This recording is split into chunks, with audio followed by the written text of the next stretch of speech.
Well, what's up, Jit? Like, what you been on? Like, 25, you know? You know, you know what I'm saying? Winter, fall, spring, summer, and north. You got a choice, stay in the house or you can hop off the porch. My mom was only 15, lucky she ain't aboard. I'm from the south side of the north, but still show love to the north. Talking 280, the number blocks, pennant and cold.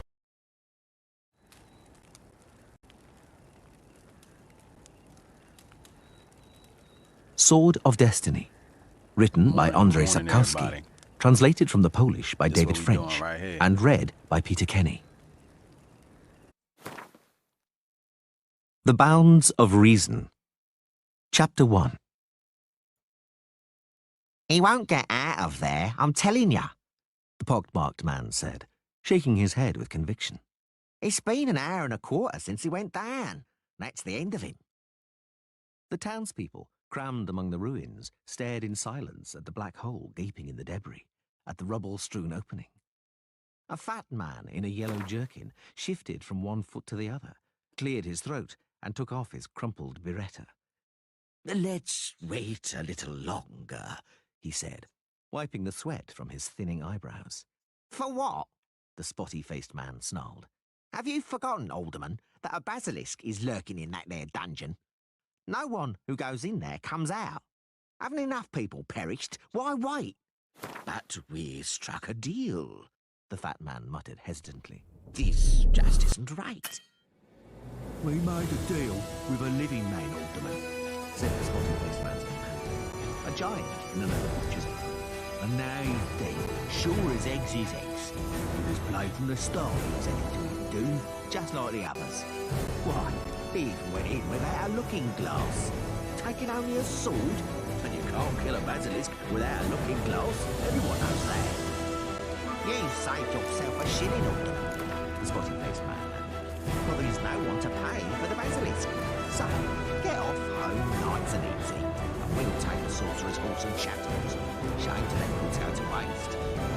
Aye, the butcher said. A sturdy mare and saddlebags, nicely stacked. Let's take a peek at what's inside. This isn't right. What are you doing? Quiet, Alderman, and stay out of this, or you're in for a hiding, the spotty-faced man warned. Sturdy mare, the butcher repeated. Leave that horse alone, comrade. The butcher turned slowly towards the newcomer, who had appeared from a recess in the wall, and the people gathered around the entrance to the dungeon. The stranger had thick, curly chestnut hair. He was wearing a dark brown tunic over a padded coat and high riding boots, and he was not carrying a weapon. Move away from the horse, he repeated, smiling venomously. What is this? Another man's horse, saddlebags and property, and you can't take your watery little eyes off them? Can't wait to get your scabby mitts on them? Is that fitting behavior? The spotty-faced man, slowly sliding a hand under his coat, glanced at the butcher. The butcher nodded and beckoned towards a part of the crowd from which stepped two stocky men with close-cropped hair. They were holding clubs of the kind used to stun animals in a slaughterhouse. Who are you? The spotty-faced man asked, still holding his hand inside his coat. To tell us what is right and what is not. That is not your concern, comrade. You carry no weapon? 'Tis true. The stranger smiled even more venomously. I do not. That's too bad. The spotty-faced man removed his hand, and with it, a long knife from inside his coat. It is very unfortunate that you do not. The butcher also drew a knife, as long as a cutlass. The other two men stepped forward, raising their clubs. I have no need, the stranger said, remaining where he stood. My weapons follow me. Two young women came out from behind the ruins, treading with soft, sure steps. The crowd immediately parted, then stepped back and thinned out. The two women grinned, flashing their teeth and narrowing their eyes, from whose corners broad tattooed stripes ran towards their ears. The muscles of their powerful thighs were visible beneath lynx skins wrapped around their hips and on their sinuous arms, naked above their mail gloves. saber hilts stuck up behind their shoulders, which were also protected by chainmail. Slowly, very slowly, the spotty-faced man bent his knees and dropped his knife on the ground. A rattle of stones and a scraping sound echoed from the hole in the rubble, and then 2 hands, clinging to the jagged edge of the wall, emerged from the darkness. After the hands then appeared, in turn, a head of white hair streaked with brick dust, a pale face, and a sword hilt projecting above the shoulders. The crowd murmured. The white-haired man reached down to haul a grotesque shape from the hole, a bizarre bulk smeared in blood-soaked dust. Holding the creature by its long reptilian tail, he threw it without a word at the fat alderman's feet. He sprang back, tripping against a collapsed fragment of wall, and looked at the curved, bird-like beak, webbed wings, and the hooked talons on the scaly feet. At the swollen dewlap, once crimson, now a dirty russet, and at the glazed, sunken eyes. "There's your basilisk," the white-haired man said, brushing the dust from his trousers. "As agreed. Now, my 200 lintars, if you please. Honest lintars, not too clipped. I'll check them, you can count on it." The alderman drew out a pouch with trembling hands. The white-haired man looked around and then fixed his gaze for a moment on the spotty-faced man and the knife lying by his foot.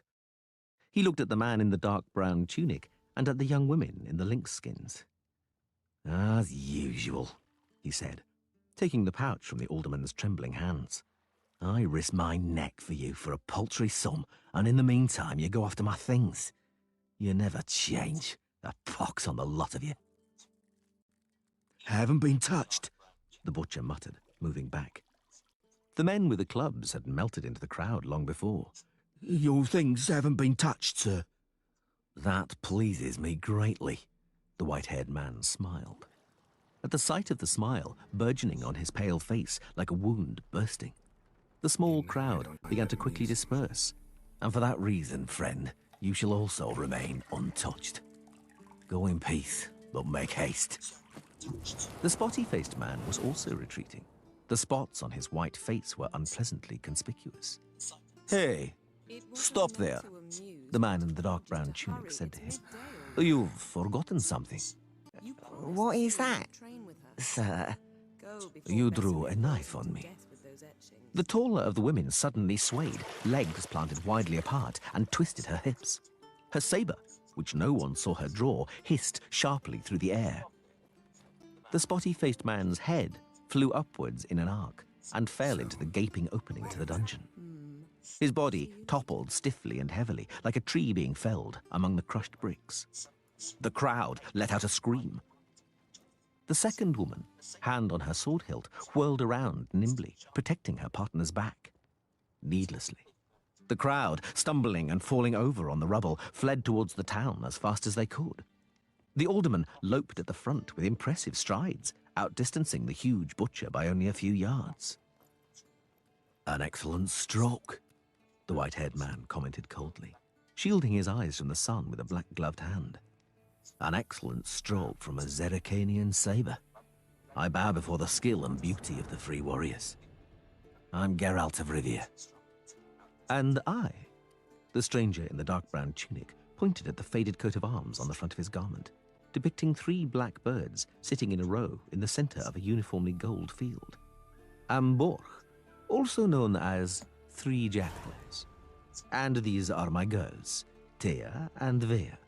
That's what I call them, because you'll twist your tongue on their right names. They are both, as you correctly surmised, Zerrikanian." "Thanks to them, it appears, I still have my horse and belongings. Thank you, warriors. My thanks to you too, sir." 3 jackdaws, and you can drop the sir. Does anything detain you in this little town, Geralt of Rivia? "Quite the opposite." "Excellent. I have a proposal. Not far from here, at the crossroads on the road to the riverport, is an inn. It's called the Pensive Dragon. The victuals there have no equal in these parts. I'm heading there with food and lodging in mind. It would be my honor should you choose to keep me company." "Borch." The white-haired man turned around from his horse and looked into the stranger's bright eyes. I wouldn't want anything left unclear between us. I'm a witcher. I guessed as much, but you said it as you might have said, I'm a leper. There are those, Geralt said slowly, who prefer the company of lepers to that of a witcher. There are also those, Three Jackdaws laughed, who prefer sheep to girls. Ah, well, one can only sympathize with the former and the latter. I repeat my proposal. Geralt took off his glove and shook the hand being proffered. I accept. Glad to have made your acquaintance. Then let us go, for I hunger. See, I thought Ciri could stand to wait a little longer. It's uninstructive, not to mention unreasonable. Chapter 2.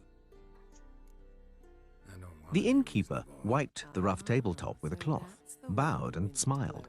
2 of his front teeth were missing. Right then. 3 jackdaws looked up for a while at the blackened ceiling and the spiders dancing about beneath it. First beer, to save your legs, an entire keg. And to go with the beer, what do you propose with the beer, comrade? Cheese? Risked the innkeeper. No, Boch grimaced. We'll have cheese for dessert. We want something sour and spicy with the beer. At your service. The innkeeper smiled even more broadly. His 2 front teeth were not the only ones he lacked. Elvers with garlic in olive oil and green pepper pods in vinegar or marinated. Very well, we'll take both. And then that soup I once ate here with diverse mollusks, little fish and other tasty morsels floating in it. Log driver soup? The very same. And then roast lamb with onions, and then 30 crayfish. Throw as much dill into the pot as you can. After that, sheep's cheese and lettuce. And then we'll see. At your service? Is that for everyone? I mean, 4 times? The taller Zerrikanian shook her head, patting herself knowingly on her waist, which was now hugged by a tight linen blouse. I forgot. 3 jackdaws winked at Geralt. The girls are watching their figures. Lamb just for the 2 of us, innkeeper. Serve the beer right now, with those elvers. No, wait a while, so they don't go cold. We didn't come here to stuff ourselves, but simply to spend some time in conversation. Very good. The innkeeper bowed once more. Prudence is a matter of import in your profession. Give me your hand, comrade. Gold coins jingled. The innkeeper opened his gap-toothed mouth to the limit. That is not an advance, 3 jackdaws announced. It is a bonus.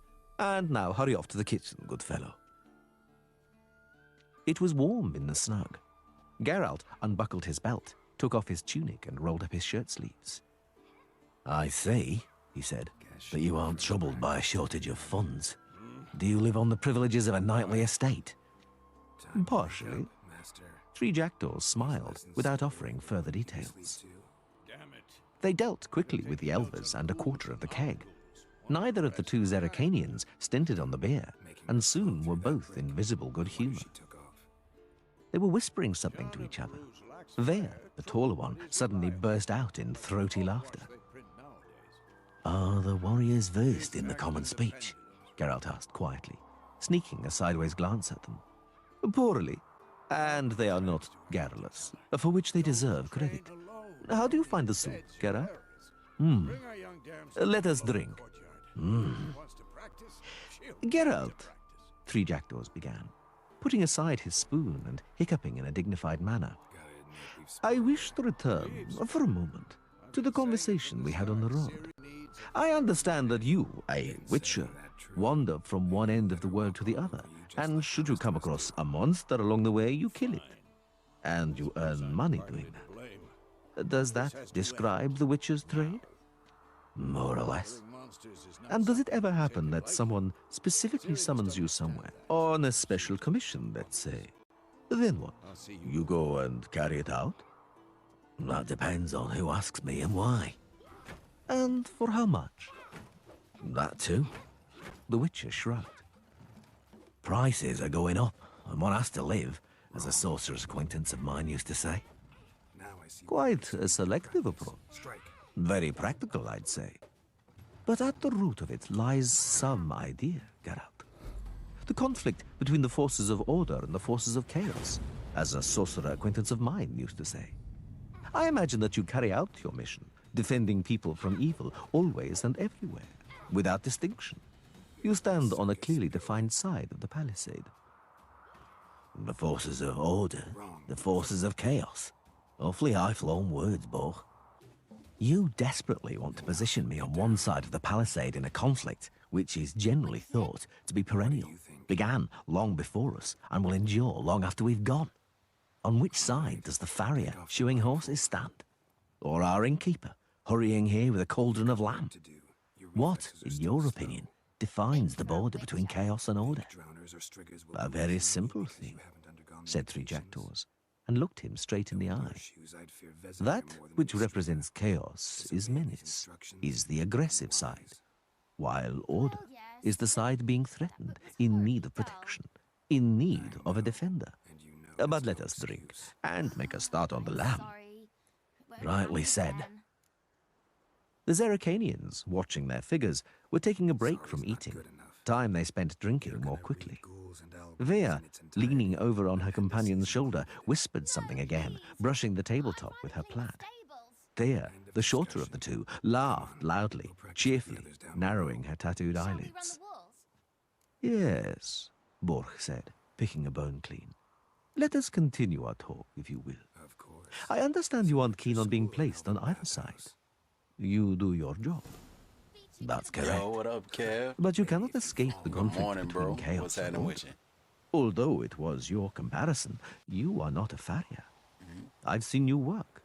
You go down into a dungeon among some ruins and come out with a slaughtered basilisk. There is, comrade, a difference between shoeing horses and killing basilisks. You said that if the payment is fair, you'll hurry to the end of the world and dispatch the monster you're asked to. Let's say a fierce dragon is wreaking havoc on a bad example, Geralt interrupted. You see, right away, you've mixed up chaos and order, because I do not kill dragons, and they, without doubt, represent chaos. How so? Three Jackdaws licked his finger. Well, I never. After all, among all monsters, dragons are probably the most bestial, the cruelest and fiercest, the most revolting of reptiles. They attack people, breathe fire, and carry off, virgins. But there's no shortage of tales like that. It can't be that you, a witcher, don't have a few dragons on your so I trophy said, let me list. try this. I don't Audiobook hunt on the dragons, game that I'm playing. And try Geralt said dryly. I hunt folk tales for sure, and drake lizards, and flying drakes, but not true dragons. The green, the black, or the red. Take note, please. Oh, snap. You astonish me, Three Jackdaws said. Straight kill Very myself. well. I've taken note. In any case, that's enough about dragons for the moment. I see something red on the horizon, and it is surely a crayfish. Let us drink. Their teeth crunched through the red shells, and they sucked out the white flesh. The salt water, stinging painfully, trickled down over their wrists. Borg poured the beer, by now scraping the ladle across the bottom of the keg. The Zerrikanians were even more cheerful, the two of them looking around the inn and smiling ominously. The Witcher was convinced they were searching out an opportunity for a brawl. Three Jackdaws must also have noticed, because he suddenly shook a crayfish he was holding by the tail at them. The women giggled, and Tia pouted her lips for a kiss and winked. Combined with her tattooed face, this made for a gruesome sight. They are as savage as wildcats, Three Jackdaws murmured to Geralt. They need watching. With them, comrade, suddenly, before you know it, the floor's covered in guts. But they're worth every penny, if you knew what they're capable of. I know, Geralt nodded. You couldn't find a better escort. Warriors, trained to fight from childhood. I didn't mean that. Borg spat a crayfish claw onto the table. I meant what they're like in bed. Geralt glanced anxiously at the women. They both smiled. Vea reached for the dish with a swift, almost imperceptible movement. Looking at the Witcher through narrowed eyes, she bit open a shell with a crack. Her lips glistened with the salt water. Three Jackdaws belched loudly. And so, Geralt, he said. You don't hunt dragons, neither green nor any other color. I've made a note of it. And why, may I ask, only those 3 colors? 4, to be precise. You mentioned 3. Dragons interest you both. For any particular reason? No, pure curiosity. Well, about those colors, it's customary to define true dragons like that, although they're not precise terms. Green dragons, the most common, are actually greyish, like ordinary Draco lizards. Red dragons are in fact reddish or brick red. It's customary to call the large dark brown ones black. White dragons are the rarest. I've never seen one. They occur in the distant north, reputedly. Interesting. And do you know what other dragons I've also heard about? I do. Geralt sipped his beer. The same ones I've heard about. Golden dragons. There are no such creatures. On what grounds do you claim that? Because you've never seen one? Apparently, you haven't seen the white one either. That's not the point. Beyond the seas in Ophir and Zangvebar, there are white horses with black stripes. I haven't seen them, but I know they exist. But golden dragons are mythical creatures, fabled, like the phoenix, let's say. There are no phoenixes or golden dragons. Vea, leaning on her elbows, looked at him curiously. You must know what you're talking about. You're a witcher. Borg ladled beer from the keg. But I think that every myth, every fable must have some roots. Something lies among those roots. It does, Geralt confirmed. Most often a dream, a wish, a desire, a yearning. Faith that there are no limits to possibility, and occasionally chance. Precisely. Chance. Perhaps there once was a golden dragon, an accidental, unique mutation. If there were, it met the fate of all mutants. The Witcher turned his head away. It differed too much to endure. Ha! Three Jackdaws said.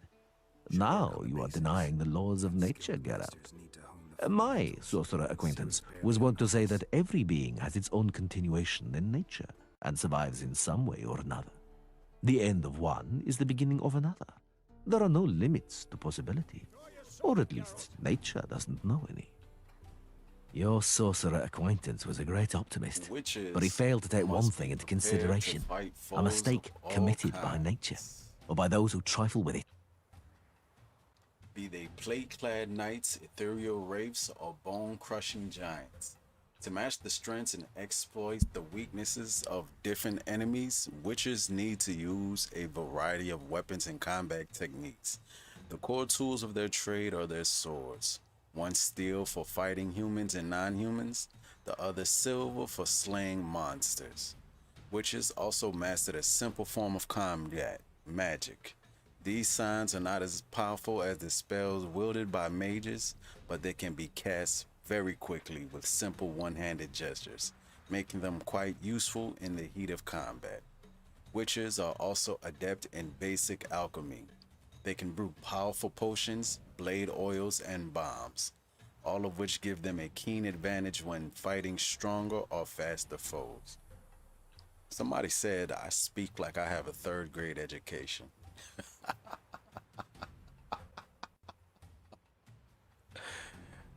Oh man, y'all are very smart. Golden dragons and other similar mutants, were they to exist, couldn't survive, for a very natural limit of possibilities prevents it. What limit is that? Mutants. The muscles in Geralt's jaw twitched violently. Mutants are sterile, Borg. Only in fables survives what cannot survive in nature. Only myths and fables do not know the limits of possibility. Three Jackdaws said nothing. Geralt looked at the Zerrikanians, at their faces suddenly grown serious. Vea unexpectedly leant over towards him and put a hard, muscular arm around his neck. He felt her lips wet from beer on his cheek. They like you, Three Jackdaws said slowly. Well, I'll be damned. They like you. What's strange about that? The Witcher smiled sadly. Nothing, but we must drink to it. Innkeeper, another keg. Take it easy. A pitcher at most. 2 pitchers, 3 jackdaws yelled. Thea, I have to go out for a while. The Zerrikanian stood up, took her saber from the bench, and swept the room with a wistful gaze. Although previously, as the Witcher had observed, several pairs of eyes had lit up greedily at the sight of Borch's bulging purse, no one seemed in a hurry to go after him as he staggered slightly towards the door to the courtyard. Tyr shrugged, following her employer. What is your real name? Geralt asked the one who had remained at the table. Thea flashed her white teeth. Her blouse was very loosely laced, almost to the limits of possibility. The Witcher had no doubt it was intentionally provocative. Alvirnerle. Pretty. The Witcher was sure the Zerrikanian would purse her lips and wink at him. He was not mistaken. Thea? Why do you ride with Borch? You free warriors? Would you mind telling me? What? He is... The Zerrikanian, frowning, searched for the words. He is the most beautiful. The Witcher nodded. Not for the first time, the criteria by which women judged the attractiveness of men remained a mystery to him. 3 jackdaws lurched back into the snug, fastening his trousers, and issued loud instructions to the innkeeper. Tyr, walking 2 steps behind him, feigning boredom, looked around the inn, and the merchants and log drivers carefully avoided her gaze. Thea was sucking the contents from another crayfish and continually throwing the Witcher meaningful glances. I've ordered us an eel each, baked this time. 3 jackdaws sat down heavily, his unfastened belt clinking. I struggled with those crayfish and seem to have worked up an appetite. And I've organized a bed for you, Geralt. There's no sense in you roaming around tonight. We can still amuse ourselves. Here's to you, girls. Vesegial, Thea said, saluting him with her beacon. Thea winked and stretched, and her bosom, contrary to Geralt's expectations, did not split the front of her blouse. Let's make merry. 3 jackdaws leant across the table and slapped Tyr on the backside. Let's make merry, Witcher. Hey, a landlord, over here.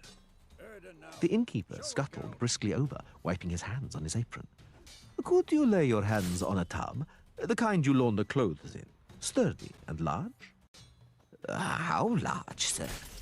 For 4 people. For 4?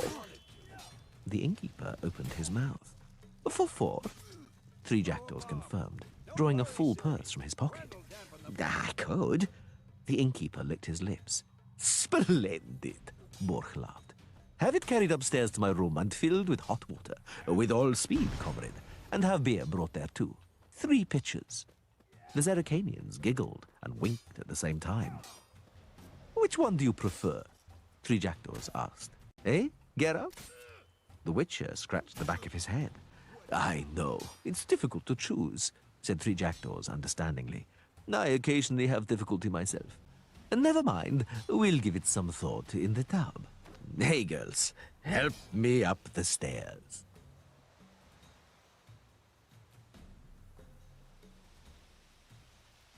Fine, enough. Continue training at will. Chapter 3. There was a barrier on the bridge. The way was barred by a long, solid beam set on wooden trestles. In front and behind it stood halberdiers in studded leather coats and mail hoods. A purple banner bearing the emblem of a silver griffin fluttered lazily above the barrier. What the devil? 3 jackdaws said in surprise, approaching at a walk. Is there no way through? Go safe conduct, the nearest halberdier asked, without taking the stick he was chewing, either from hunger or to kill time, from his mouth. Safe conduct? What is it? The plague? Or war, perhaps? On whose orders do you obstruct the way? Those of King Nidamir, Lord of Cairngorm, the guardsman replied, shifting the stick to the other side of his mouth and pointing at the banner. Without safe conduct, you can't go up. Some sort of idiocy, Geralt said in a tired voice. This isn't Cairngorm, but Bearfield's territory. Bearfield, not Cairngorm, levies tolls from the bridges on the Brae. What has Nidomir to do with it? Don't ask me, the guard said, spitting out his stick. Not my business. I'm here to check safe conduct. If you want, talk to our Decurion. And where might he be? He's basking in the sun over there, behind the toll collector's lodgings, the halberdier said, looking not at Geralt, but at the naked thighs of the Zerrikanians, who were stretching languidly in their saddles. Behind the toll collector's cottage sat a guard on a pile of dry logs, drawing a woman in the sand with the end of his halberd. It was actually a certain part of a woman, seen from an unusual perspective. Beside him, a slim man with a fanciful plum bonnet pulled down over his eyes, adorned with a silver buckle and a long, twitching heron's feather, was reclining, gently plucking the strings of a lute. Geralt knew that bonnet and that feather, which were famed from the Buina to the Yaruga, known in manor houses, fortresses, inns, taverns, and whorehouses, particularly whorehouses. Dandelion! Geralt the Witcher! A pair of cheerful cornflower blue eyes shone from under the bonnet, now shoved back on his head. Well, I never! You're here too? You don't have a safe conduct by any chance? What's everyone's problem with this safe conduct? The Witcher dismounted. What's happening here, Dandelion? We wanted to cross the Brae, myself and this knight, Bork, 3 jackdaws, and our escort, and we cannot, it appears. I can't either. Dandelion stood up, took off his bonnet, and bowed to the Zerrikanians with exaggerated courtesy. They don't want to let me cross either. This Decurion here won't let me, Dandelion, the most celebrated minstrel and poet within 1,000 miles, through, although he's also an artist, as you can see. I won't let anyone cross without a safe conduct, the Decurion said resolutely, at which he completed his drawing with a final detail, prodding the end of his halberd shaft in the sand. No matter, the Witcher said. We'll ride along the left bank. The road to Hengfors is longer that way, but needs must. To Hengfors? The bard said, surprised. Aren't you following Nidomir, Geralt, and the dragon? What dragon? 3 jackdaws asked with interest. You don't know? You really don't know? Oh, I shall have to tell you everything, gentlemen. I'm waiting here in any case. Perhaps someone who knows me will come with a safe conduct and let me join them. Please be seated. Just a moment, 3 jackdaws said. The sun is almost a quarter to the noontide, and I have an awful thirst. We cannot talk on an empty stomach. There, head back to the town at a trot and buy a cake. I like the cut of your jib, sire. Bork, also known as 3 jackdaws. Dandelion, also known as the Unparalleled, by certain girls. Talk, Dandelion, the Witcher said impatiently. We aren't going to loiter around here till evening. The bard seized the fingerboard of his lute and plucked the strings vigorously. How would you prefer it, in verse or in normal speech? Normal speech. As you please, Dandelion said, not putting his lute down. Listen then, noble gentleman, to what occurred a week ago near the free town of Bearfield. 'Twas thus that at the crack of dawn, when the rising sun had barely tinged pink, the shrouds of mist hanging pendant above the meadows, it was supposed to be normal speech, Geralt reminded him. Isn't it? Oh, very well, very well. I understand. Concise without metaphors. A dragon alighted on the pastures outside Bearfield. Oh, come on, the Witcher said. It doesn't seem very likely to me. No one has seen a dragon in these parts for years. Wasn't it just a common old garden Draco lizard? Draco lizard specimens can occasionally be as large as... Don't insult me, Witcher. I know what I'm talking about. I saw it. As luck would have it, I was at the market in Bearfield and saw it all with my own eyes. The ballads composed, but you didn't want go on. Was it big? The length of 3 horses. No taller than a horse at the withers, but much fatter. Sand grey. In other words, green. Yes. It swooped down unexpectedly, flew right into a flock of sheep, scattered the shepherds, did for about a dozen beasts, devoured 4 of them and flew away. Flew away. Geralt shook his head. And that was all. No, because it came again the next day, this time nearer to the town. It swooped down on a knot of women washing their linen on the banks of the Brer. And how they bolted, old friend. I've never laughed so much. Then the dragon circled Bearfield a couple of times and flew towards the pastures, where it fell on the sheep again. Only then did the chaos and confusion begin, because few had believed the herdsman before. The mayor called out the town constabulary and the guilds, but before they could form up, the plebs took matters into their own hands. Life on the continent and in the Skiliage Isles is nasty, brutish and short. War lays waste to the land, and those in spares live in fear of the countless monsters lurking outside every town and village. Monsters are shown with a silver health bar above their heads, indicating that you should fight them with your silver sword.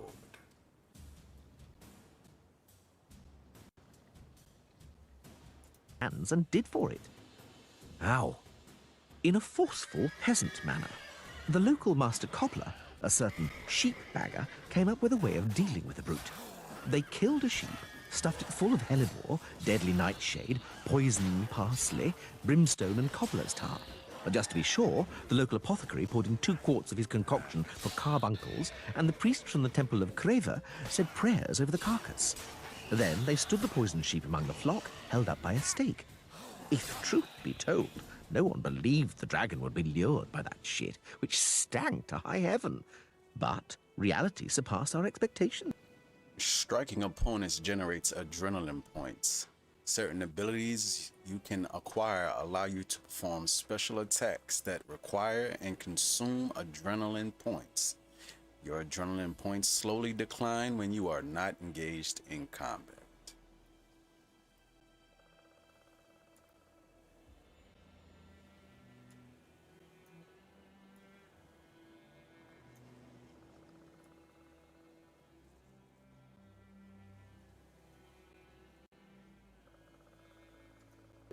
Ignoring the living and bleating bar lambs, the reptile swallowed the bait and the stake. And what then? Go on, Dandelion. What do you think I'm doing? I am telling you. Listen to what happened next. In less time than a skilled man needs to unlace a woman's corpse. And you can regenerate vitality by eating or drinking, or by meditating for at least 1 hour. Note, while playing on the blood and broken bones and death march difficulty levels, meditation does not regenerate vitality. Food and drink can be placed in your consumable slots for quick use during combat. Press up on the directional pad or down on the directional pad to consume them and regenerate vitality. You have some food equipped in your upper consumable slot. Press up on the directional pad now to eat it and regenerate a portion of your vitality. And someone said I read on a 3rd grade level.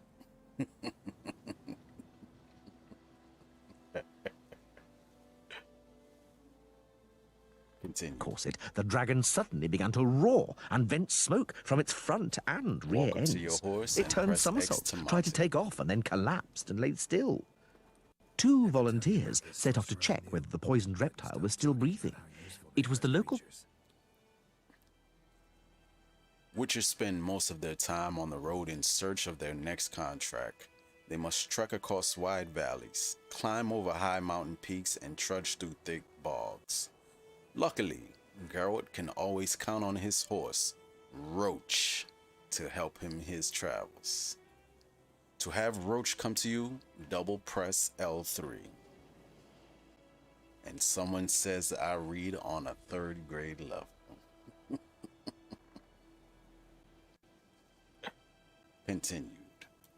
Gravedigger and the town half-wit, the fruit of the union between the retarded daughter of a woodcutter and a squad of hired pikemen who marched through Bearfield at the time of Warlord Nelumbo's rebellion. Now you're lying, Dandelion. Not lying, just embellishing, and there's a difference. Not much of one. Speak on, we're wasting time. Well then, as I was saying, the gravedigger and the doughty idiot set off as scouts. Afterwards, we built them a small but pleasing burial mound. Aha, Borg said. That means the dragon was still alive. And how? Dandelion said cheerfully. It was alive, but it was so weak it didn't devour either the gravedigger or the half-wit. It just lapped up their blood. And then, to general consternation, it flew away, taking flight with some difficulty. Every furlong it fell with a clatter and then rose again. It walked occasionally, dragging its back legs. Some courageous individuals followed it, keeping it in view. And do you know what? Speak, Dandelion.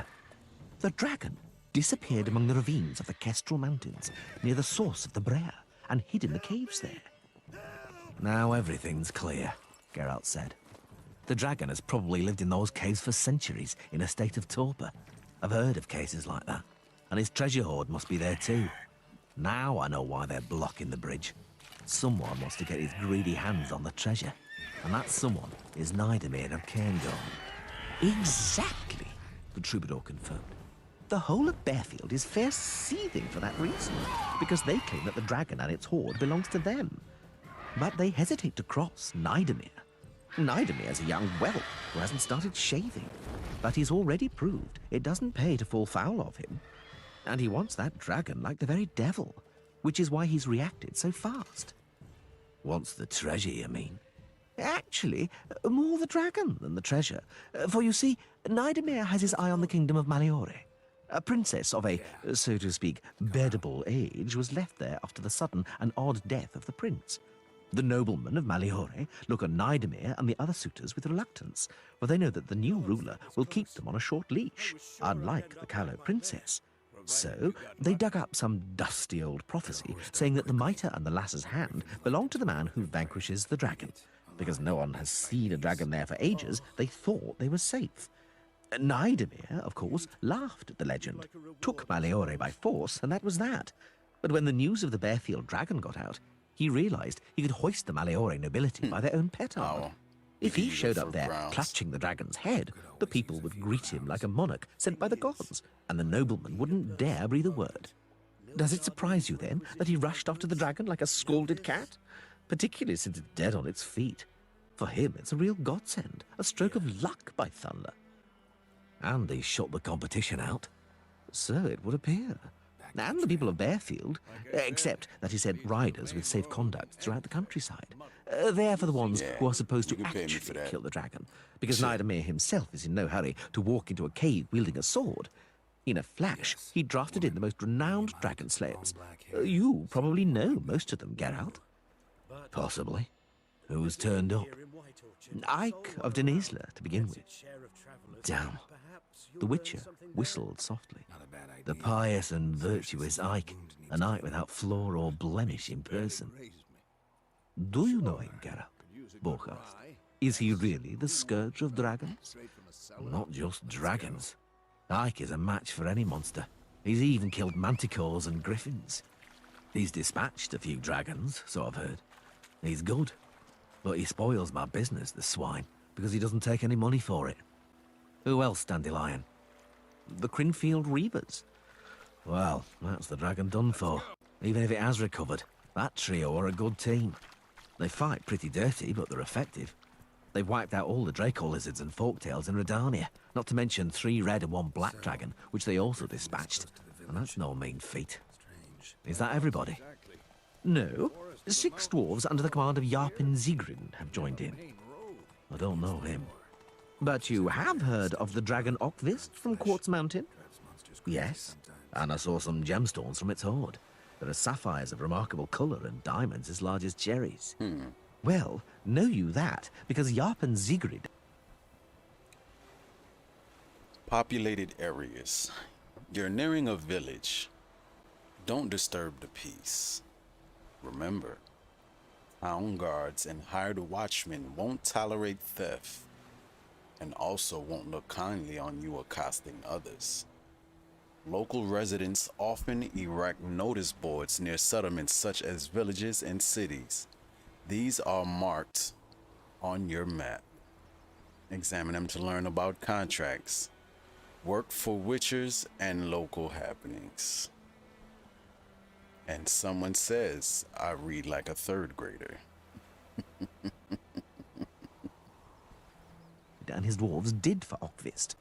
A ballad was composed about it, but it was lousy because it wasn't one of mine. You've missed nothing if you haven't heard it. Is that everybody? Yes, not counting you. You claim not to know about the dragon. Who knows? Perhaps that's true. But now you do. Well, nothing. That dragon doesn't interest me. Ha! Very crafty, Geralt, because you don't have a safe conduct anyway. The dragon doesn't interest me, I told you. But what about you, Dandelion? What draws you here? The usual. The troubadour shrugged. I need to be near the action and the excitement. Everyone will be talking about the fight with the dragon.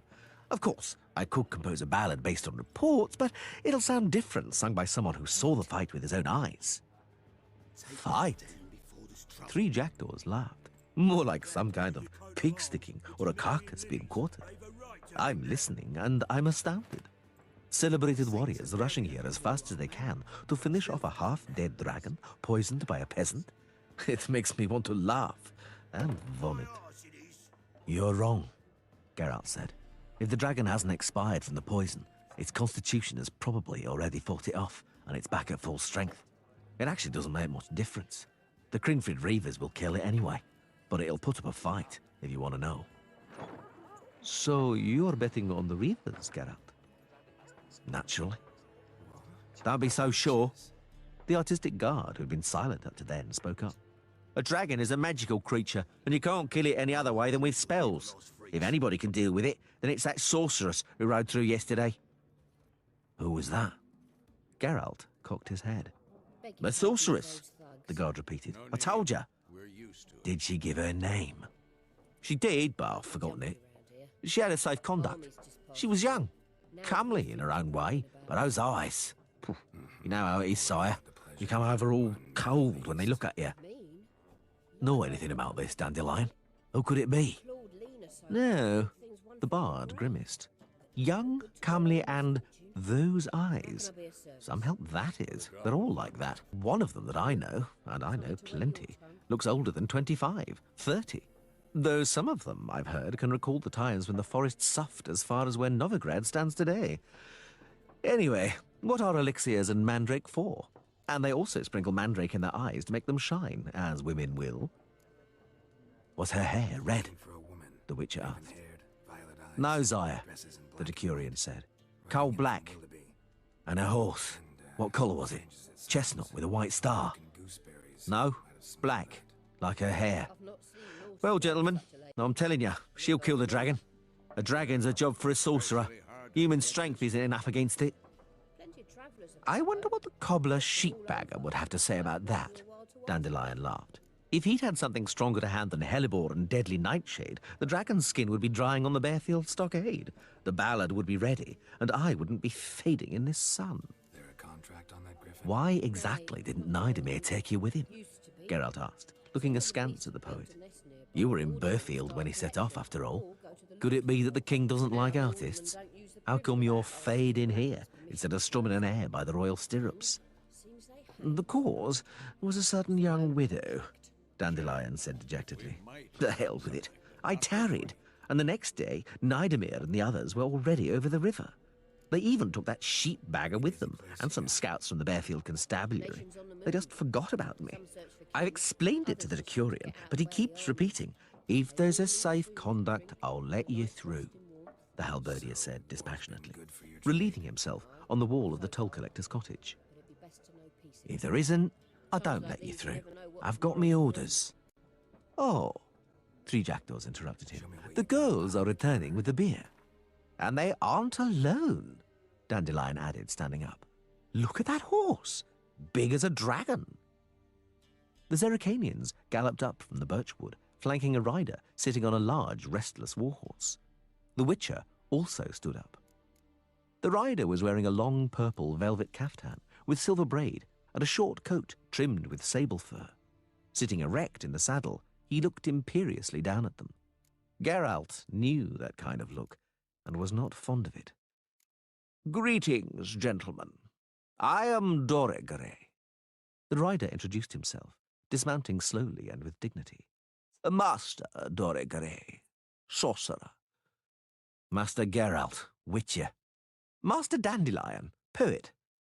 Borg, also known as 3 jackdaws, and my girls, who are removing the bung from that keg you have already I'll met, play the game, Master Gwen. Dorgare. They got actually That is so the indeed, the sorcerer said game without a smile. cards in We the exchanged game, which bows, is I interesting. and the beautiful warriors from Zeracania. Well then, cheers. Dandelion distributed the leather cups brought by Veer. Drink with us, Master Sorcerer. My Lord Borch, shall I also serve the Decurion? Of course. Join us, soldier. I presume, the sorcerer said, after taking a small, distinguished sip, that the same purpose has brought you gentlemen to the barrier on the bridge as it has me. If you have the dragon in mind, Master Dorgare, Dandelion said, that is so indeed. I want to be there and compose a ballad. Unfortunately, that Decurion there, clearly a fellow without refinement, doesn't want to let me through. I'm gonna try He that out later and see demands how a that safe works. conduct.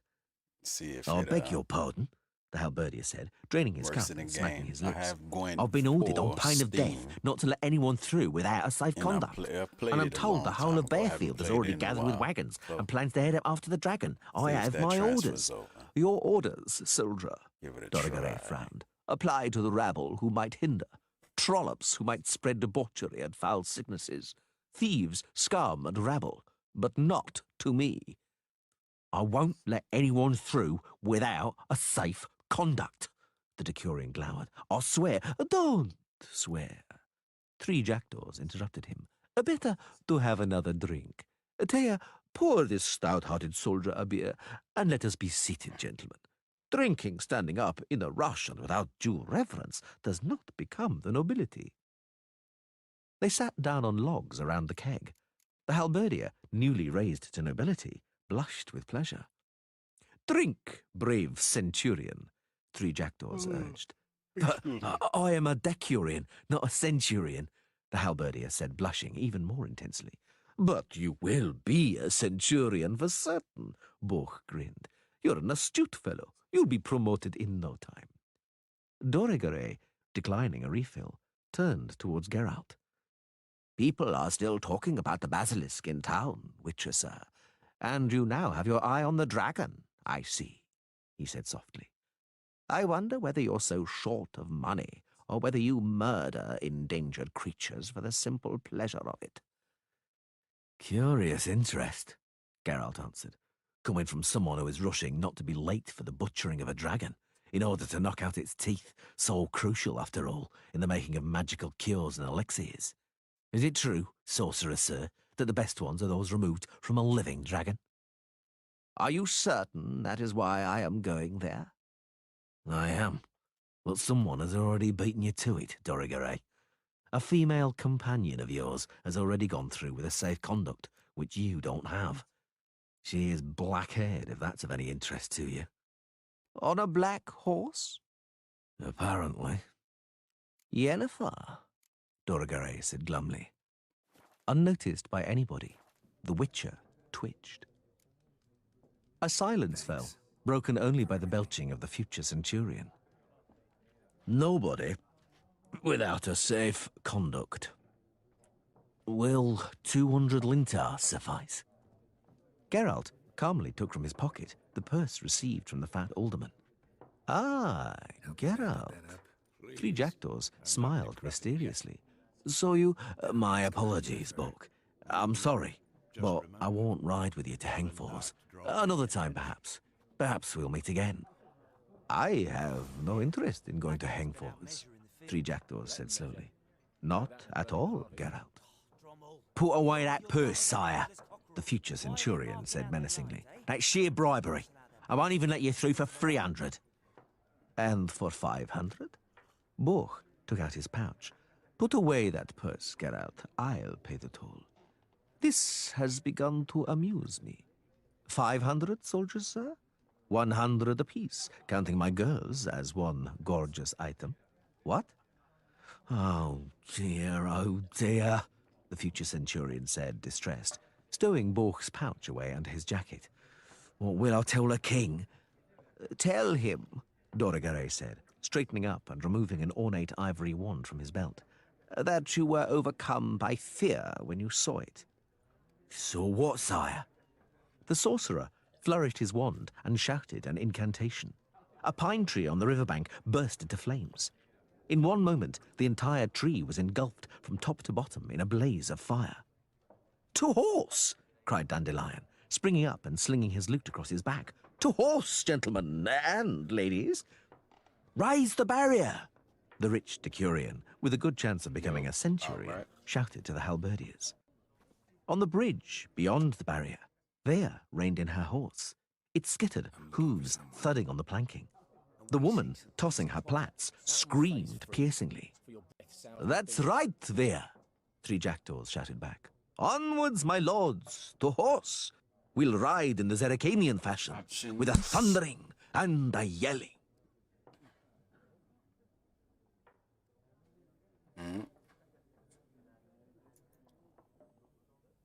Options marked with that symbol will make use of the Axis sign. This sign influences people's minds, causing them to act according to your will, to charm more stubborn individuals who would otherwise resist during a conversation. Invest in the delusion ability in the character panel.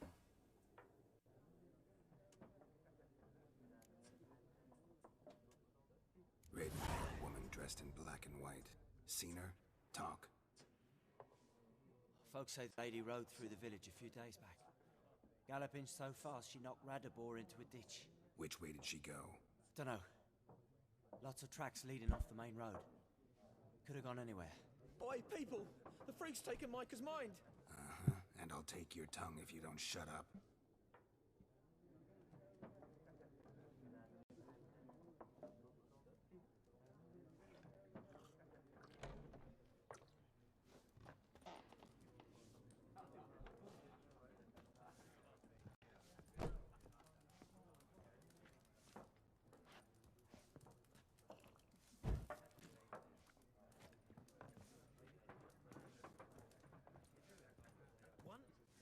There are 4 factions. 4 what? Factions! Teams! Suits! Similar to clubs and spades, except each suit has its own face cards. There are also... Looking for a woman. Like everyone. Not like everyone. And not just any woman. Mine smells of lilac and gooseberries, dresses in black and white. 2 snapsies. It'll lift your spirits.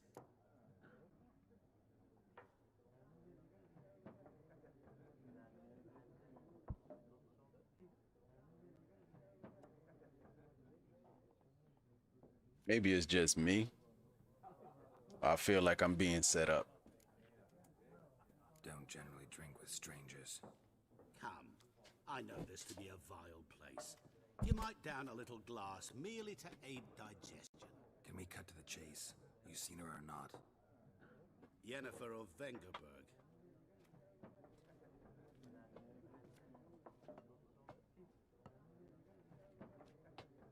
Never mentioned her name.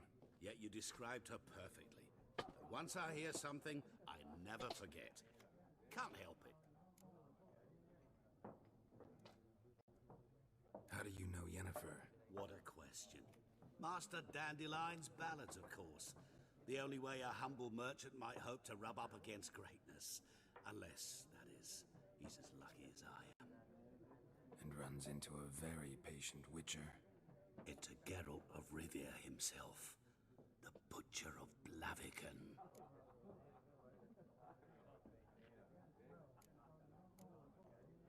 What do you do? Who are you? A mangy vagrant. Gone to Rodim, at your service. Vagrant? That a profession now? Once a merchant of mirrors. The madding crowd dubbed me Master Mirror, or the Man of Glass.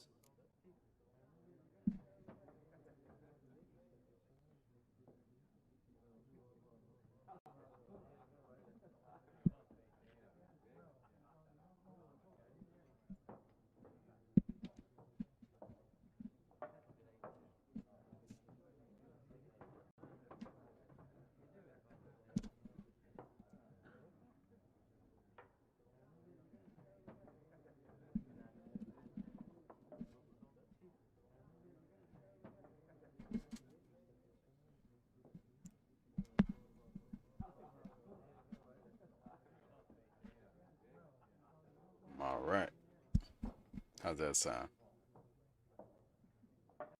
All right, all right. Recognize me from Master Dandelion's ballads too?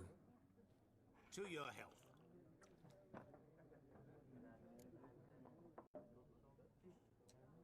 You seen Yennefer? Deepest apologies, but I must ask. Is this about love? Guessed it. It's love. I knew it at once. What do you know? Tell me. Before you appeared, it never occurred to me that might have been Yennefer. Who would have thought? Get to the point. An Nilfgaardian scout from the local garrison saw her. Where? At their camp. She rode in there. Dark of night. Black and white. Gooseberries and... Yes, I know. Had a terse exchange with the garrison commander and raced off. Where to? I'm not omniscient.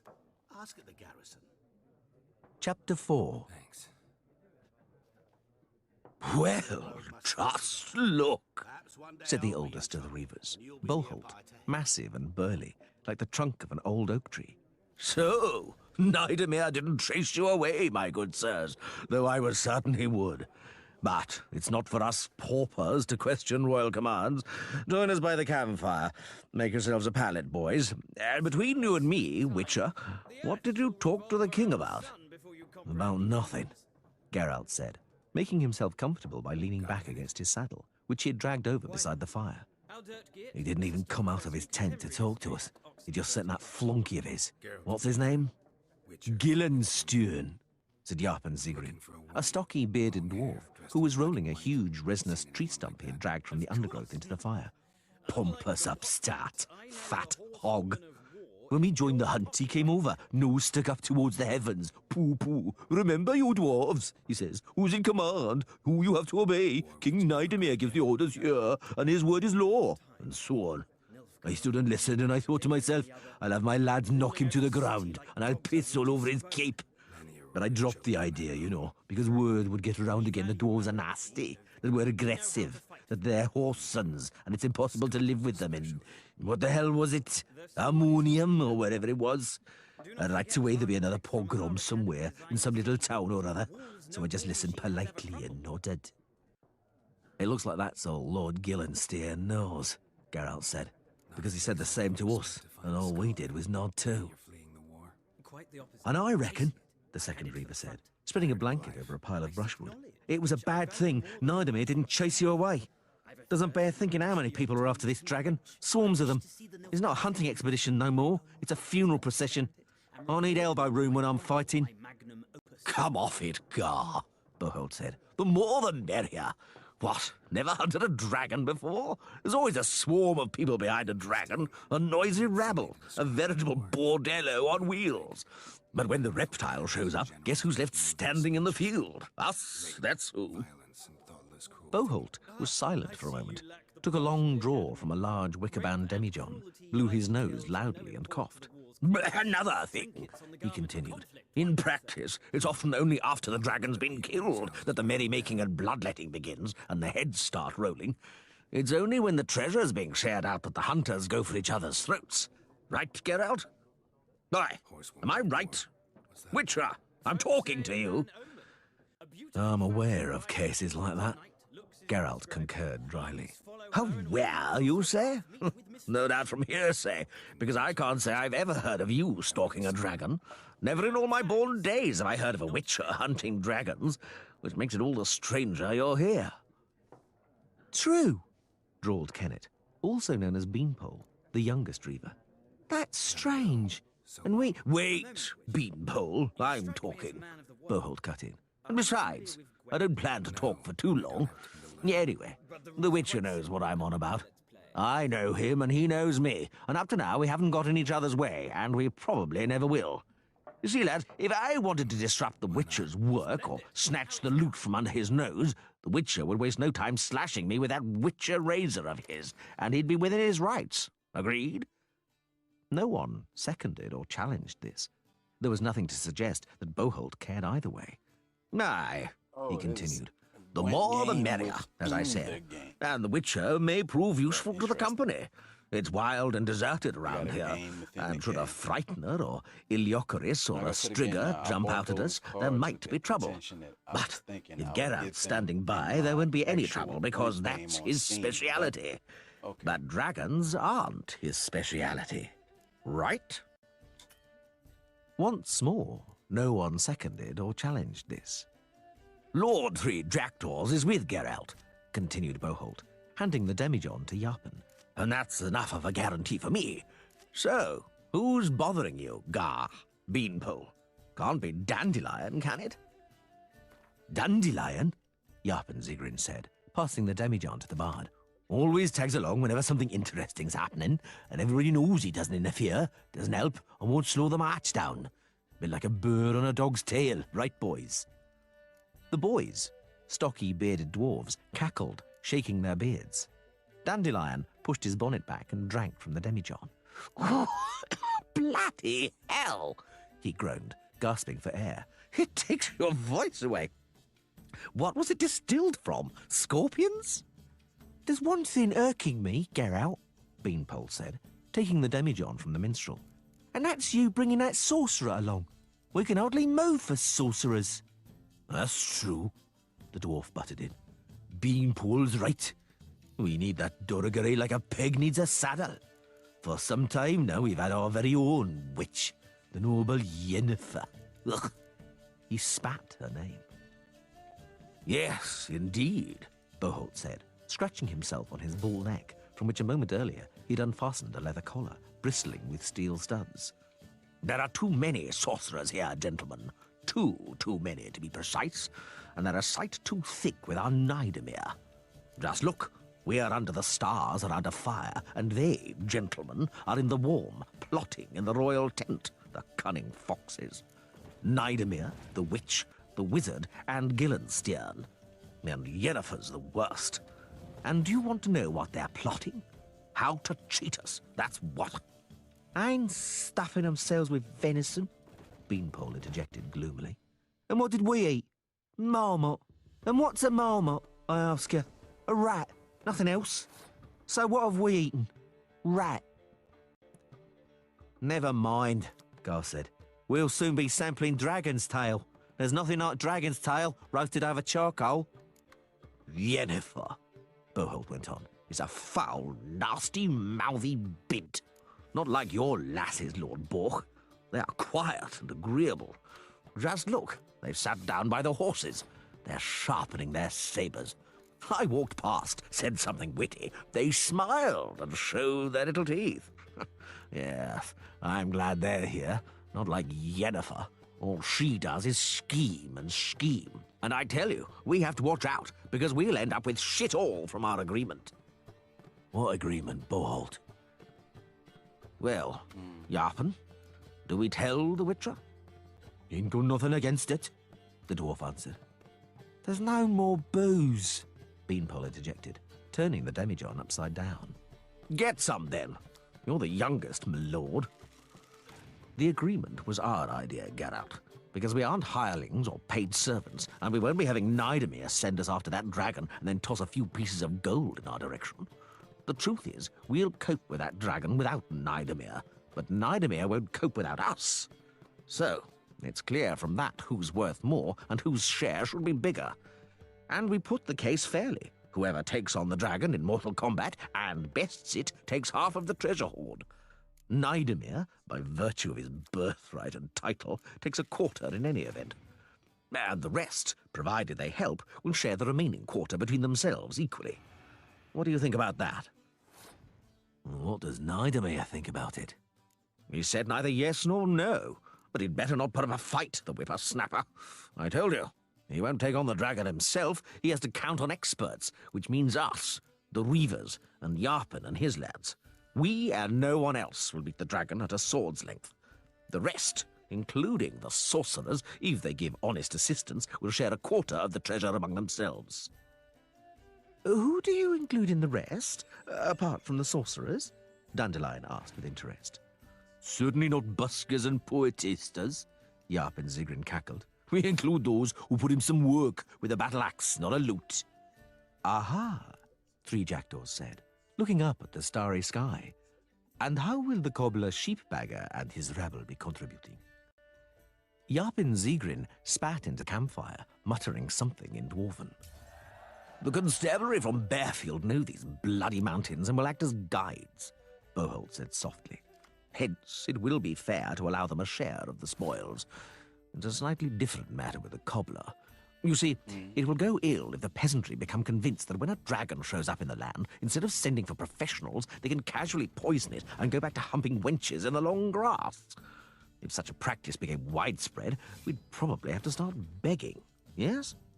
That's right, Yarpin added. For which reason, I tell you, something bad ought to befall that cobbler before the bastard passes into legend. If it's meant to befall him, it'll befall him, Gar said with conviction. Leave it to me. And Dandelion, the dwarf took up, will blacken his name in a ballad, make him look a fool, so that he'll suffer shame and dishonour for generations to come. You've forgotten about one thing, Geralt said. There's one person here who could throw a spoke in the wheel, who won't assent to any divisions or agreements. I mean, Ike of Denaisley.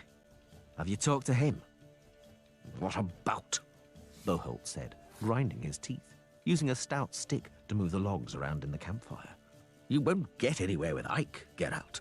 He knows nothing about business. As we rode up to your camp, Trijactor said, we met him.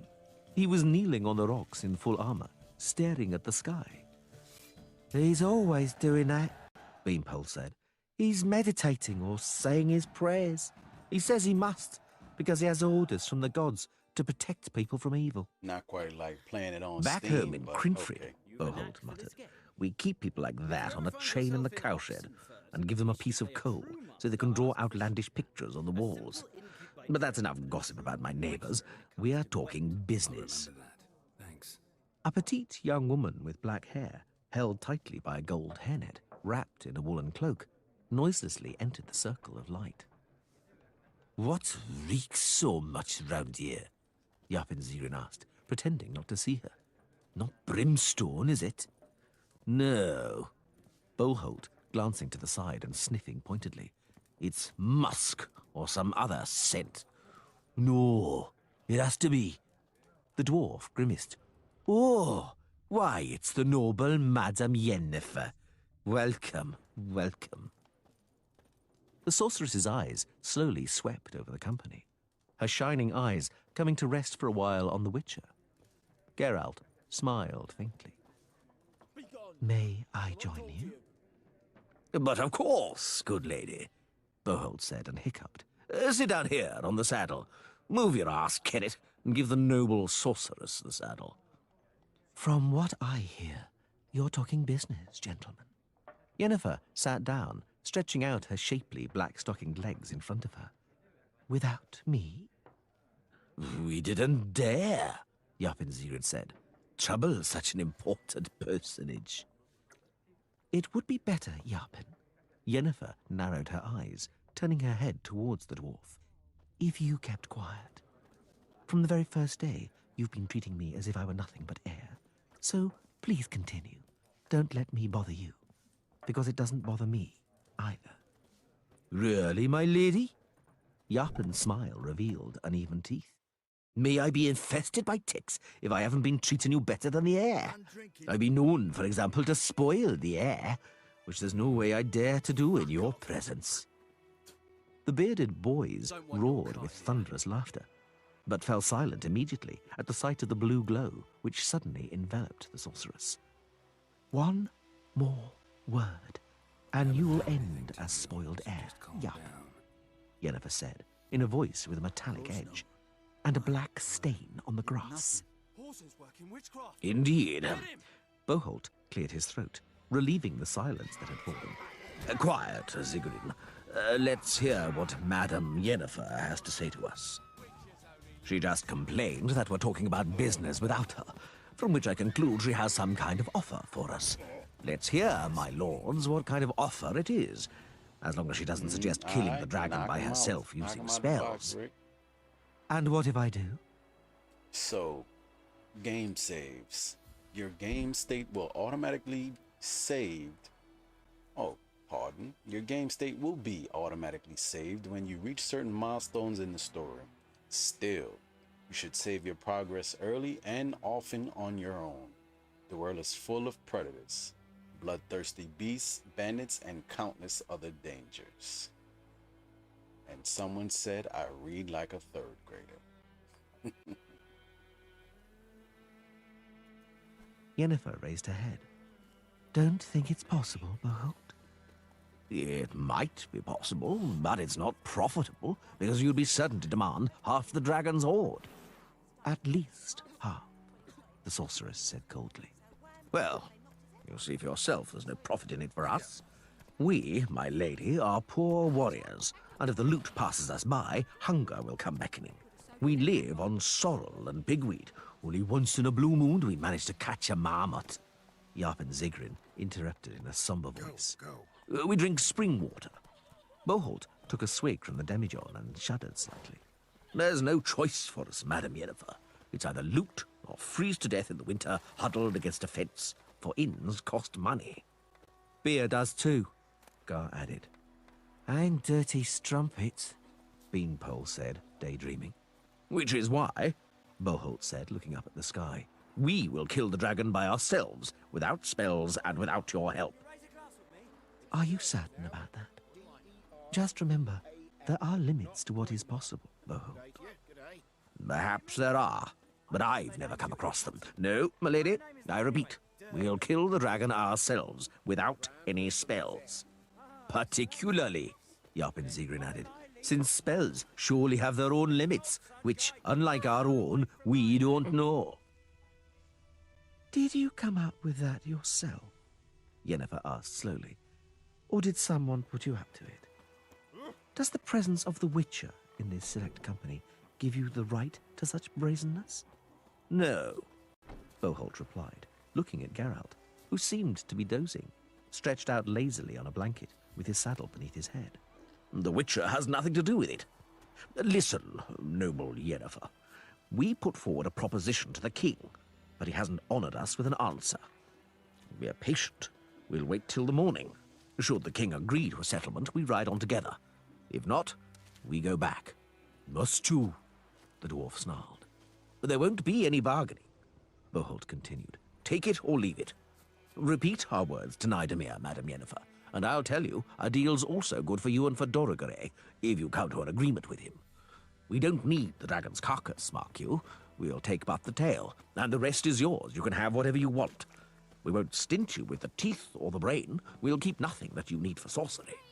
Of course, Yarpen Zigrin added, chuckling. The carrion will be for you sorcerers. No one will take it from you, unless some other vultures do. Yennefer stood up, throwing her cloak over her shoulder. Nidomir won't wait until morning.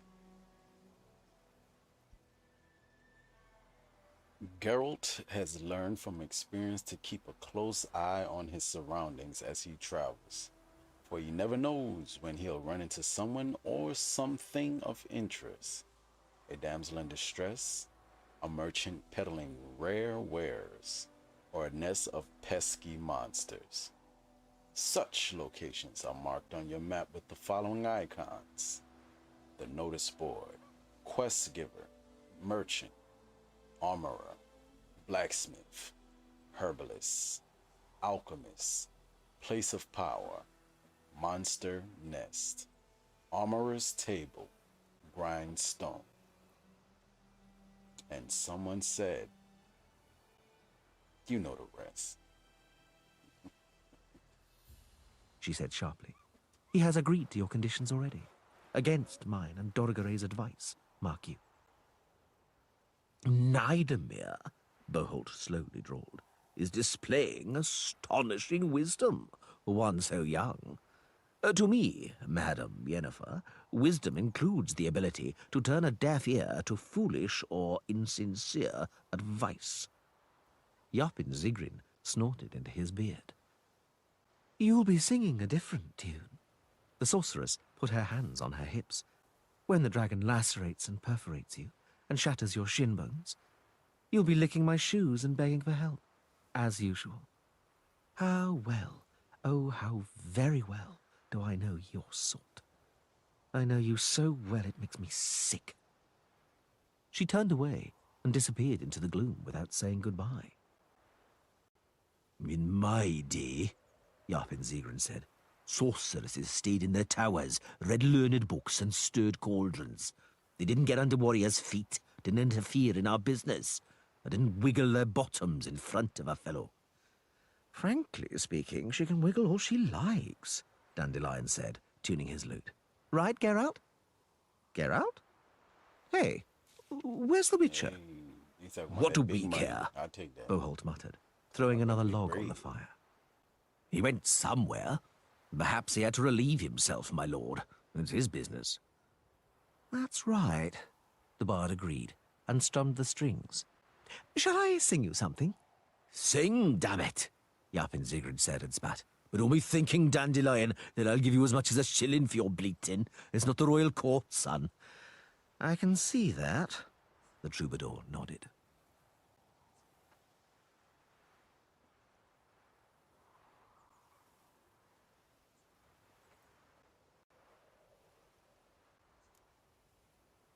Chapter 5. Yennefer. She turned around as though surprised, though the Witcher was in no doubt she had heard his steps well before. She placed a small wooden pail on the floor, straightened up, and brushed aside some hair, which had freed itself from her golden hairnet and fell in curls onto her shoulders. Geralt? She was wearing just two colours, as usual, black and white. Black hair, long black eyelashes, forcing one to guess the colour of the eyes concealed beneath them. A black skirt and a short black tunic with a white fur collar. A white blouse of the sheerest linen. On her neck, a black velvet ribbon adorned with an obsidian star bestrewn with tiny diamonds. You haven't changed at all. Neither have you, she sneered. And in both cases, it is equally normal. Or, if you prefer, equally abnormal. In any case, the mention of it, though it may not be a bad way to begin the conversation, is meaningless. Am I right?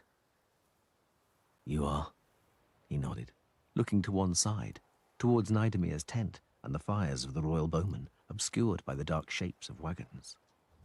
From the more distant campfire floated Dandelion's sonorous voice singing "The Stars Above the Path," one of his most popular romantic ballads.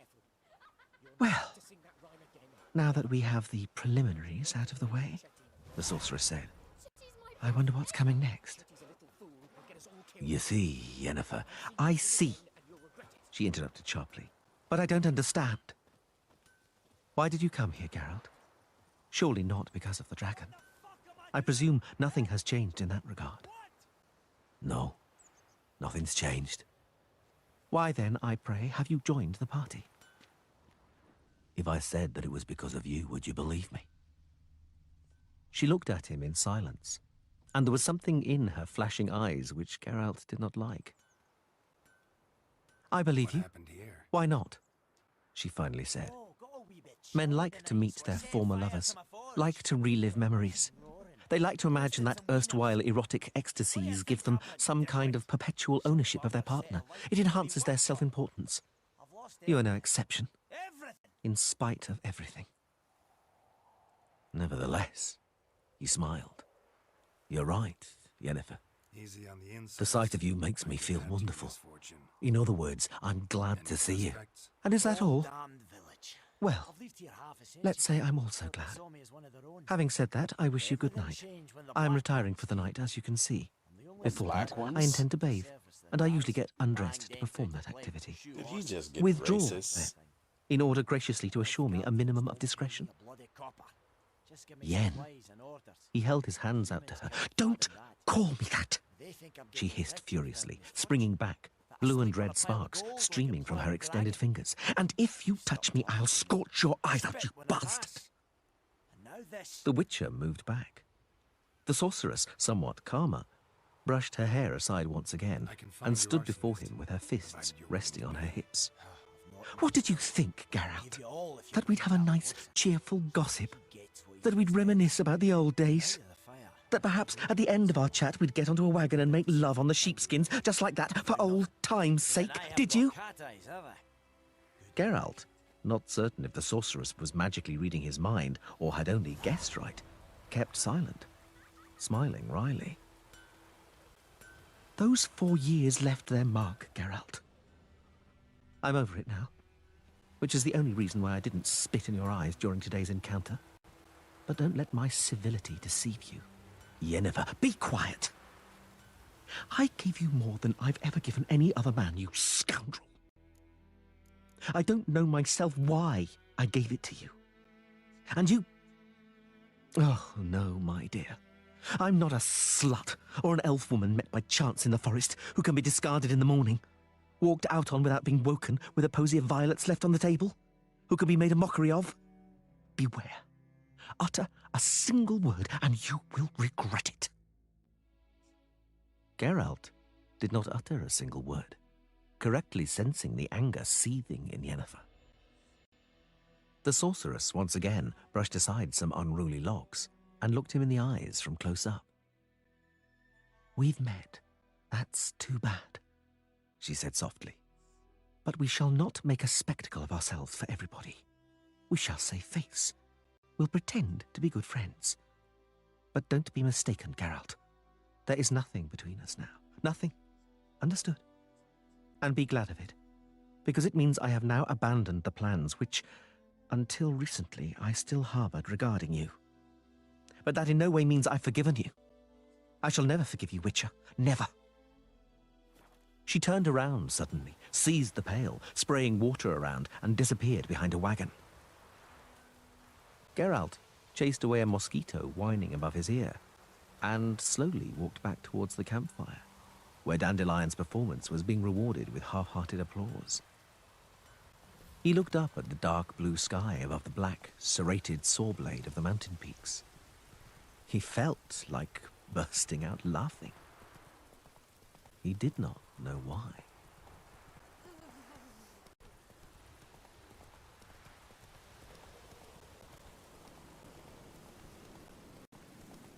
Chapter 6. Careful up there. Take heed, Boholt called, Richmond's seat, to look back towards the column.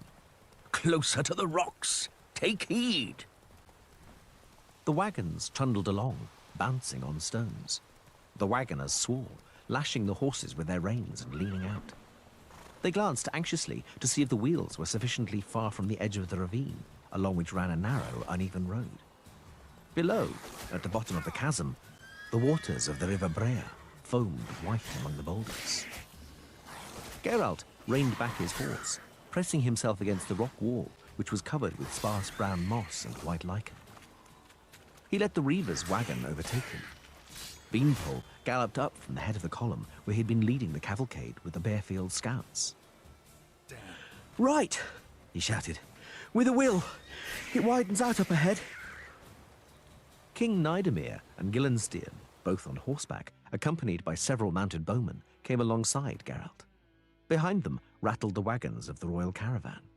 Even further back trundled the dwarves' wagon, driven by Japp and Zigrin, who was yelling relentlessly. Nidomir, a very thin, freckled youngster in a white sheepskin jacket, passed the Witcher, casting him a haughty, though distinctly bored look. Gillenstein straightened up and reined in his horse. Over here, Witcher, sir, he said overbearingly. Yes? Geralt jabbed his mare with his heels and rode slowly over to the Chancellor behind the caravan. He was astonished that, in spite of having such an impressive paunch, Gillenstein preferred horseback to a comfortable ride in a wagon. Yesterday, Gillenstein said, gently tugging his gold-studded reins and throwing a turquoise cape off his shoulder. Yesterday, you said the dragon does not interest you. What does interest you then, Witcher, sir?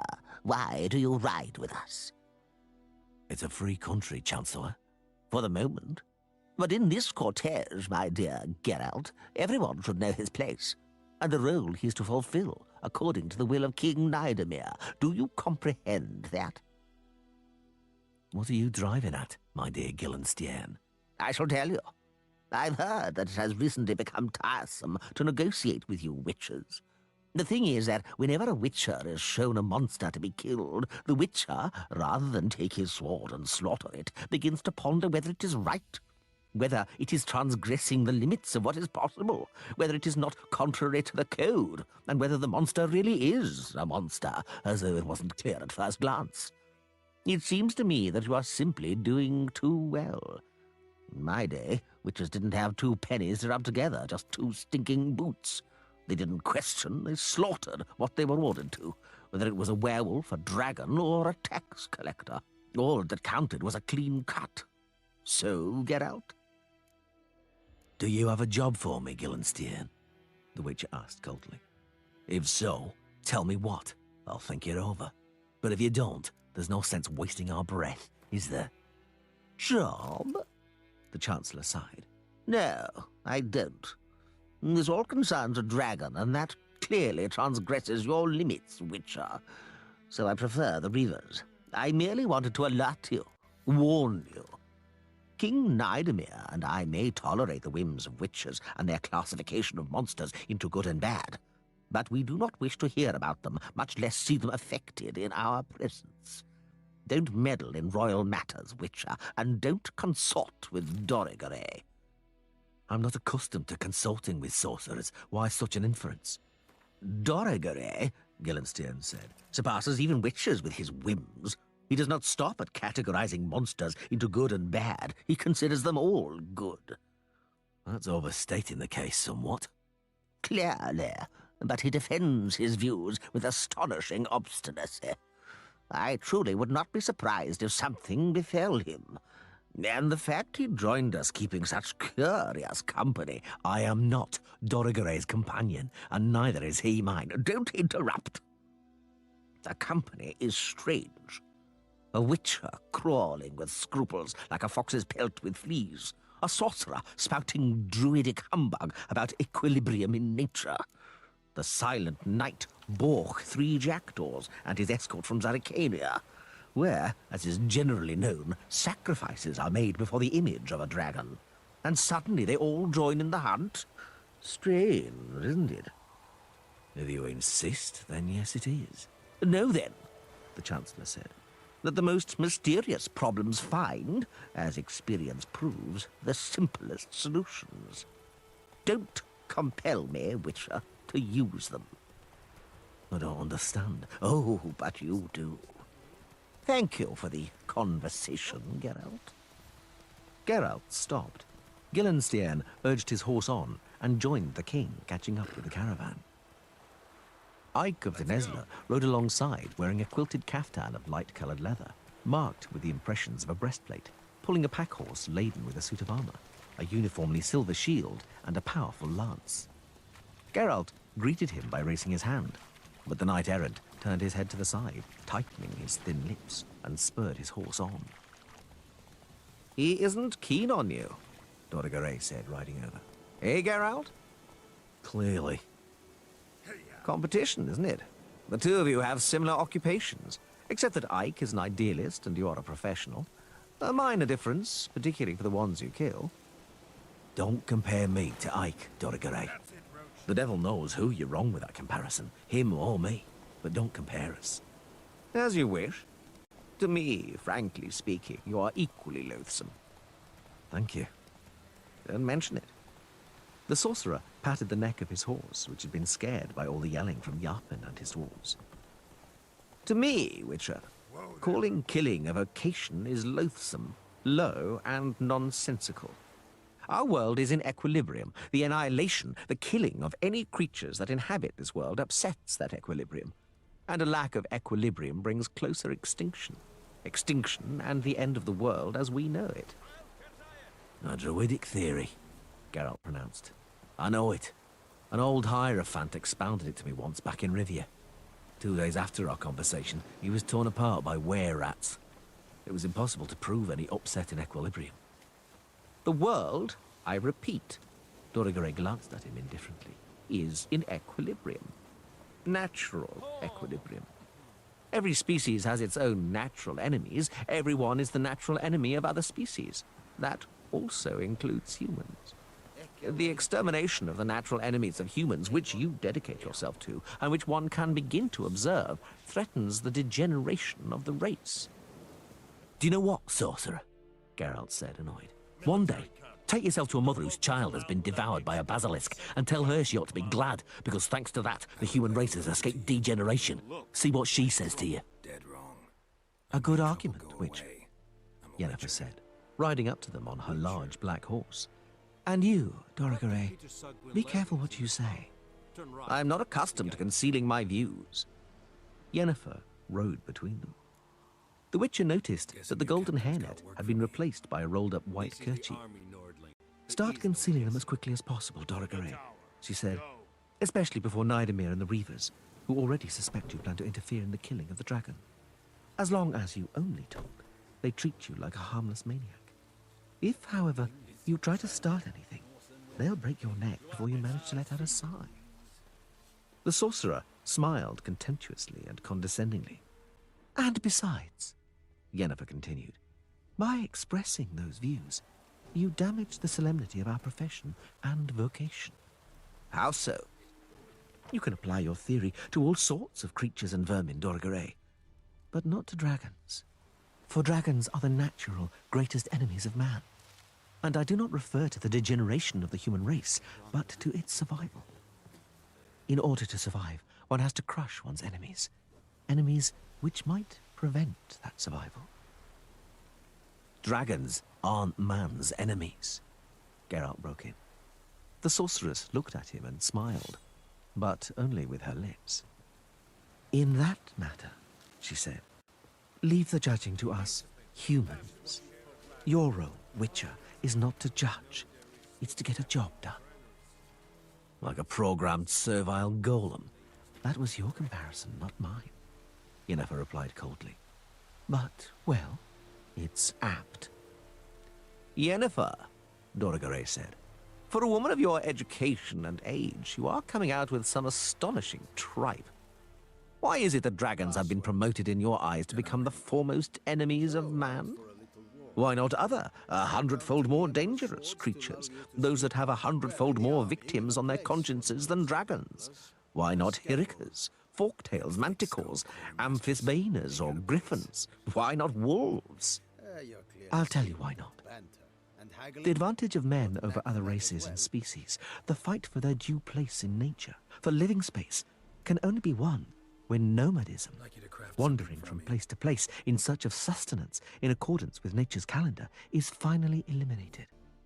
Otherwise, the proper rhythm of reproduction will not be achieved, since human children are dependent for too long.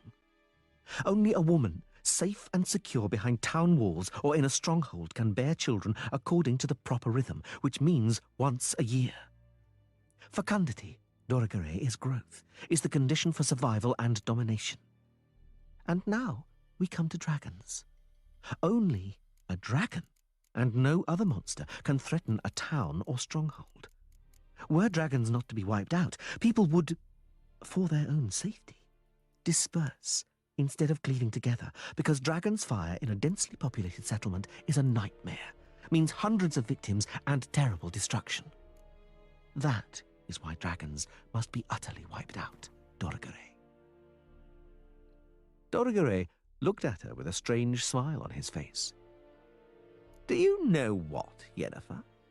I wouldn't like to see the day your idea of the dominance of man comes about, when people like you will occupy their due place in nature. Fortunately, it will never come to that. You would rather poison or slaughter each other, expire from typhoid fever and typhus, because it is filth and lice, and not dragons, which threaten your splendid cities, where women are delivered of children once a year, but where only one newborn baby in 10 lives longer than 10 days. Yes, Yennefer, fecundity, fecundity, and once again, fecundity. So, take up bearing children, my dear. It's the most natural pursuit for you. It will occupy the time you are currently fruitlessly wasting on dreaming up nonsense. Farewell. Urging on his horse, the sorcerer galloped off towards the head of the column. Geralt, having glanced at Yennefer's pale, furiously twisted face, began to feel sorry for him in real life advance. examples? He knew what this was about. Yeah, Yennefer, something that happened like today. most sorceresses, I was mean, barren. well, I'm But definitely unlike gonna most sorceresses, she bemoaned the speak fact on it. and reacted with genuine rage at the mention of it. Throughout some of Dorigere these certainly knew YouTube that, chat panels. but he probably did not know how vengeful What time she is that? was. Hopefully you're still around. But some of these YouTube chat panels, she hissed. Oh, that yes. I visit. Beware, Geralt. Don't think that when the time comes and you don't show good sense, I'll protect you. Stuff like that. Never fear. But generally, it seems like dating is a lot of the We, stuff that most people like to talk about. witches and servile golems always act I'm not sensibly, much for giving other people since the limits within which we operate advice are on what clearly to do and when it comes to explicitly that. 'Cause demarcated. again, this is Well, relationship. I've never. Yennefer said, looking at him, still pale. Dealing with relationships. You're taking umbrage like a tart Everybody's whose lack of circumstance chastity is has been different. pointed out to her. You're a witcher. You can't change that. Every circumstance, everybody's circumstance is different. But it's for me, speaking from the male perspective, I'm not going to put up with certain behaviors or things. What's that, Anna D? What's up, duh? I was just about to get into it a little bit with this brother. He asked a question, any real life examples, and I just was telling him today I was on somebody's chat panel, pardon me, and they were talking about interracial dating, so to speak, more so black women dating Asian men. Okay. For me personally, I am far from bigoted when it comes to people dating anyone outside of their typical cultural norm. But unfortunately, as it seems, when you go around those spaces where people are promoting, segregating themselves from people of their own culture, they can be very sharp-tongued, very rude. So, and as I jumped up and I said something on, I was like, yeah, the only thing I would like to see is people being more accepting of people going for what makes them happy, male or men or women, you know what I mean? So, funny ass motherfucker said, oh, you must not like black women. But this is a chat panel full of black women talking about they only date Asian men. Beyond me. First of all, I said nothing to the like, but okay, that's what you went from one extreme to the next. Okay, all right, you obviously you was quick to talk, but you wasn't quick to listen. I said I would like to see people be more accepting of those who choose to find happiness wherever it may be. But what they got from that, while they up there talking about I only look for Asian men and Spanish men, me saying that is, you sound like the type that don't even mess with black girls. Okay.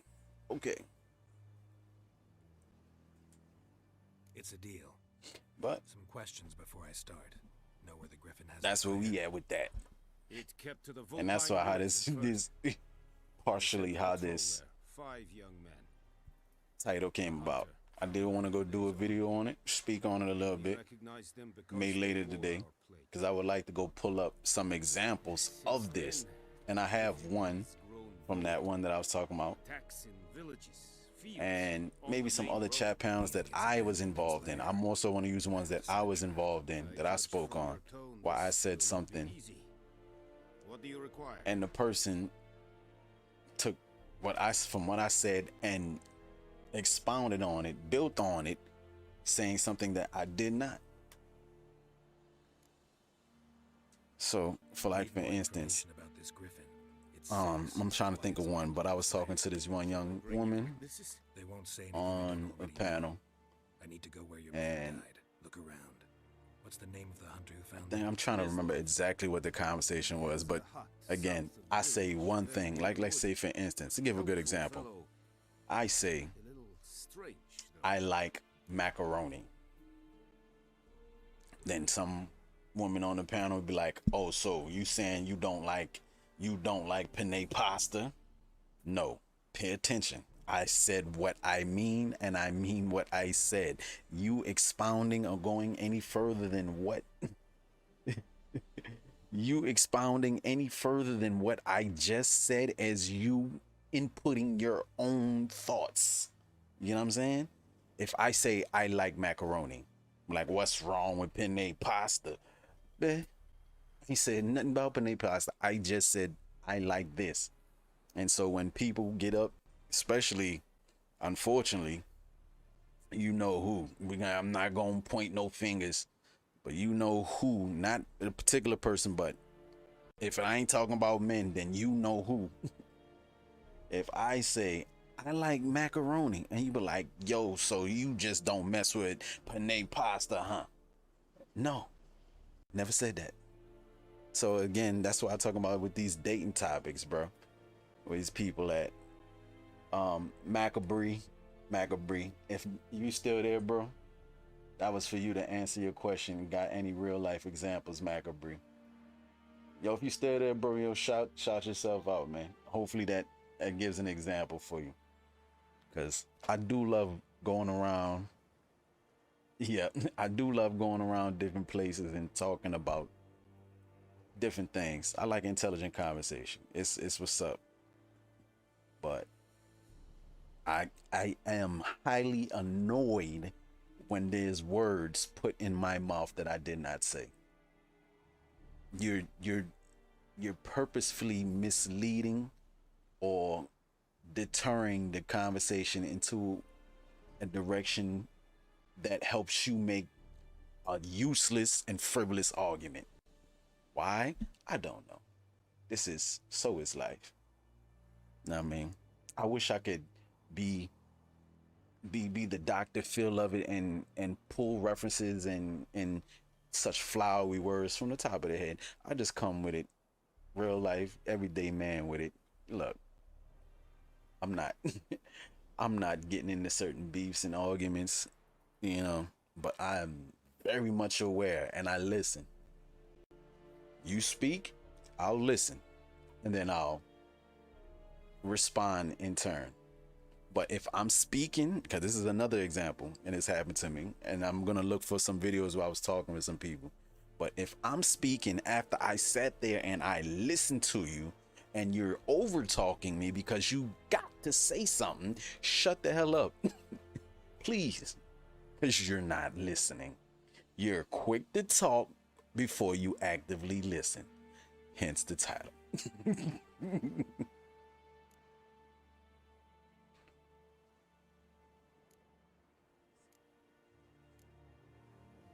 Bruh.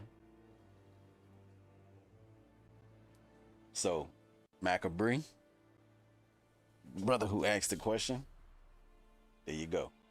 There you go, champ. That's what I'm talking about. You know what I mean? I'm gonna go search up some of those examples again in chat panels that I was a part of.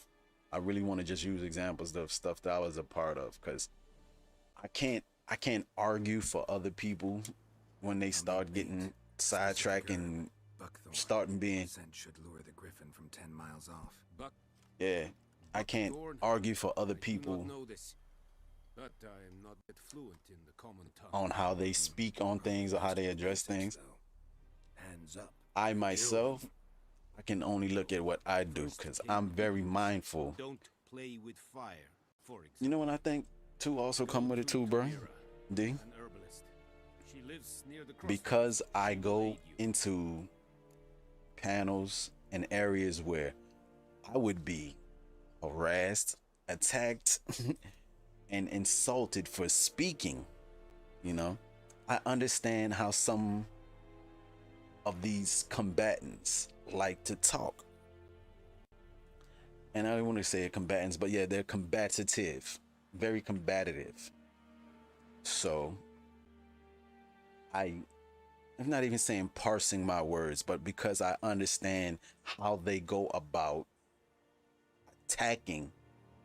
Like if I know your whole playbook, champ, I'm probably gonna beat you every time because you got the same move over and over. Get some new moves on your chessboard. But generally, they moves ain't based in nothing but but some bull crap. You know what I mean? That's why I feel like I'm so sharp when it comes to talking to some of these people in these spaces, because I understand the general same 1, 2, or 3 insults y'all like to throw around when y'all talking, and I'm not gonna engage in that. Yeah, I just want to talk strictly on the topic. And I'm also, because a lot of people like to say, yo, I don't care what you think or your opinion, I ain't here to hear about your life. Also, what I do, this is for you, y'all can use, I don't talk about me. I talk about what I see other people do, because everybody always say, I know somebody, or I know somebody who knows somebody, or I got a friend, or I got a neighbor, or I used to. Not necessarily men. Yeah, general as hell. But then when I use that, yo, always gotta make it about you. Y'all men, come over here, make it about you. Hey, all right, so I know somebody, I seen somebody. I even like to sometimes use celebrities, but I dislike that because their lives are not reflective of the everyday man and woman's 9 to 5 life. So I make that point when I do use a celebrity, like I say Sierra Russell Wilson, but they're not the norm. And again, they have millions of dollars, but that is a good example because that is somebody that people can reference, that we know, that you can see for whatever topic we speaking on. I can speak on Dean Hardison. Why his name came to mind, I don't know. I just watched we was talking about Clash. All right, but yeah, Kadeem Hardison did such and such. So he's an example I could show you. Boom, boom, boom. But I try to stay away from using celebrity examples.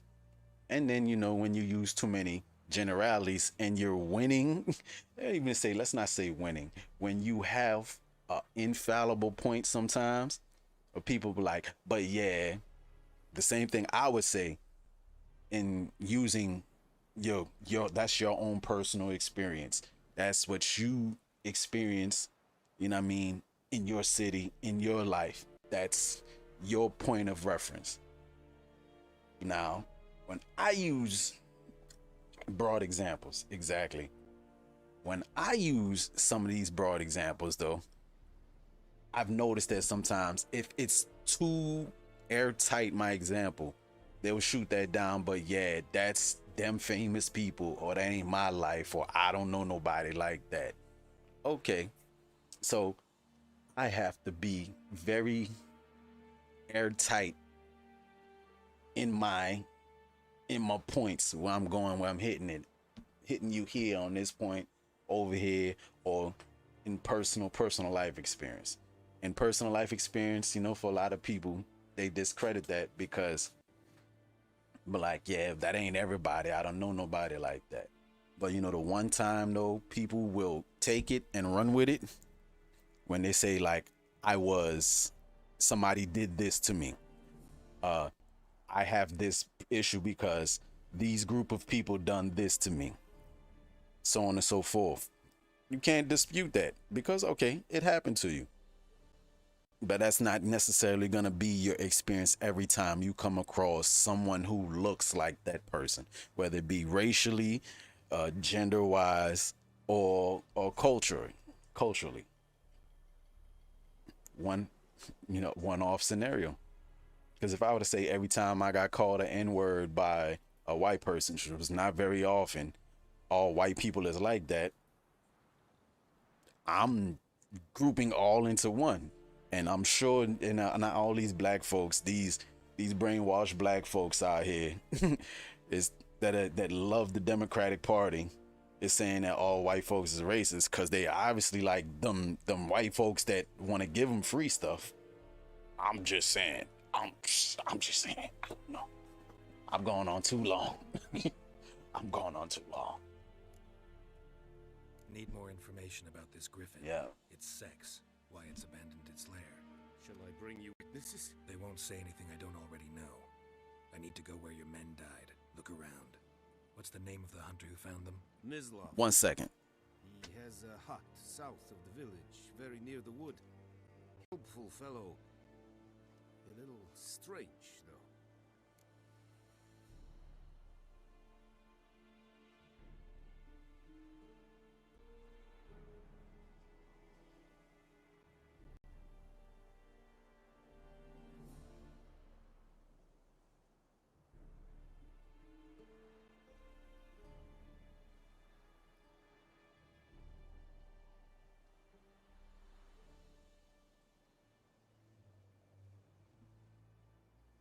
Okay. Mislav, he has a hut south of the village, very near the wood. Helpful fellow, a little strange though. I'll need bait, a specific herb, buckthorn. Scent should lure the griffin from 10 miles off. Buckthorn? I do not know this, but I am not yet fluent in the common tongue. Probably mastered the basics, though. Hands up. Kill them. No. First came idioms. Don't play with fire, for example. Go to Tomira, an herbalist. She lives near the crossroads. She will aid you.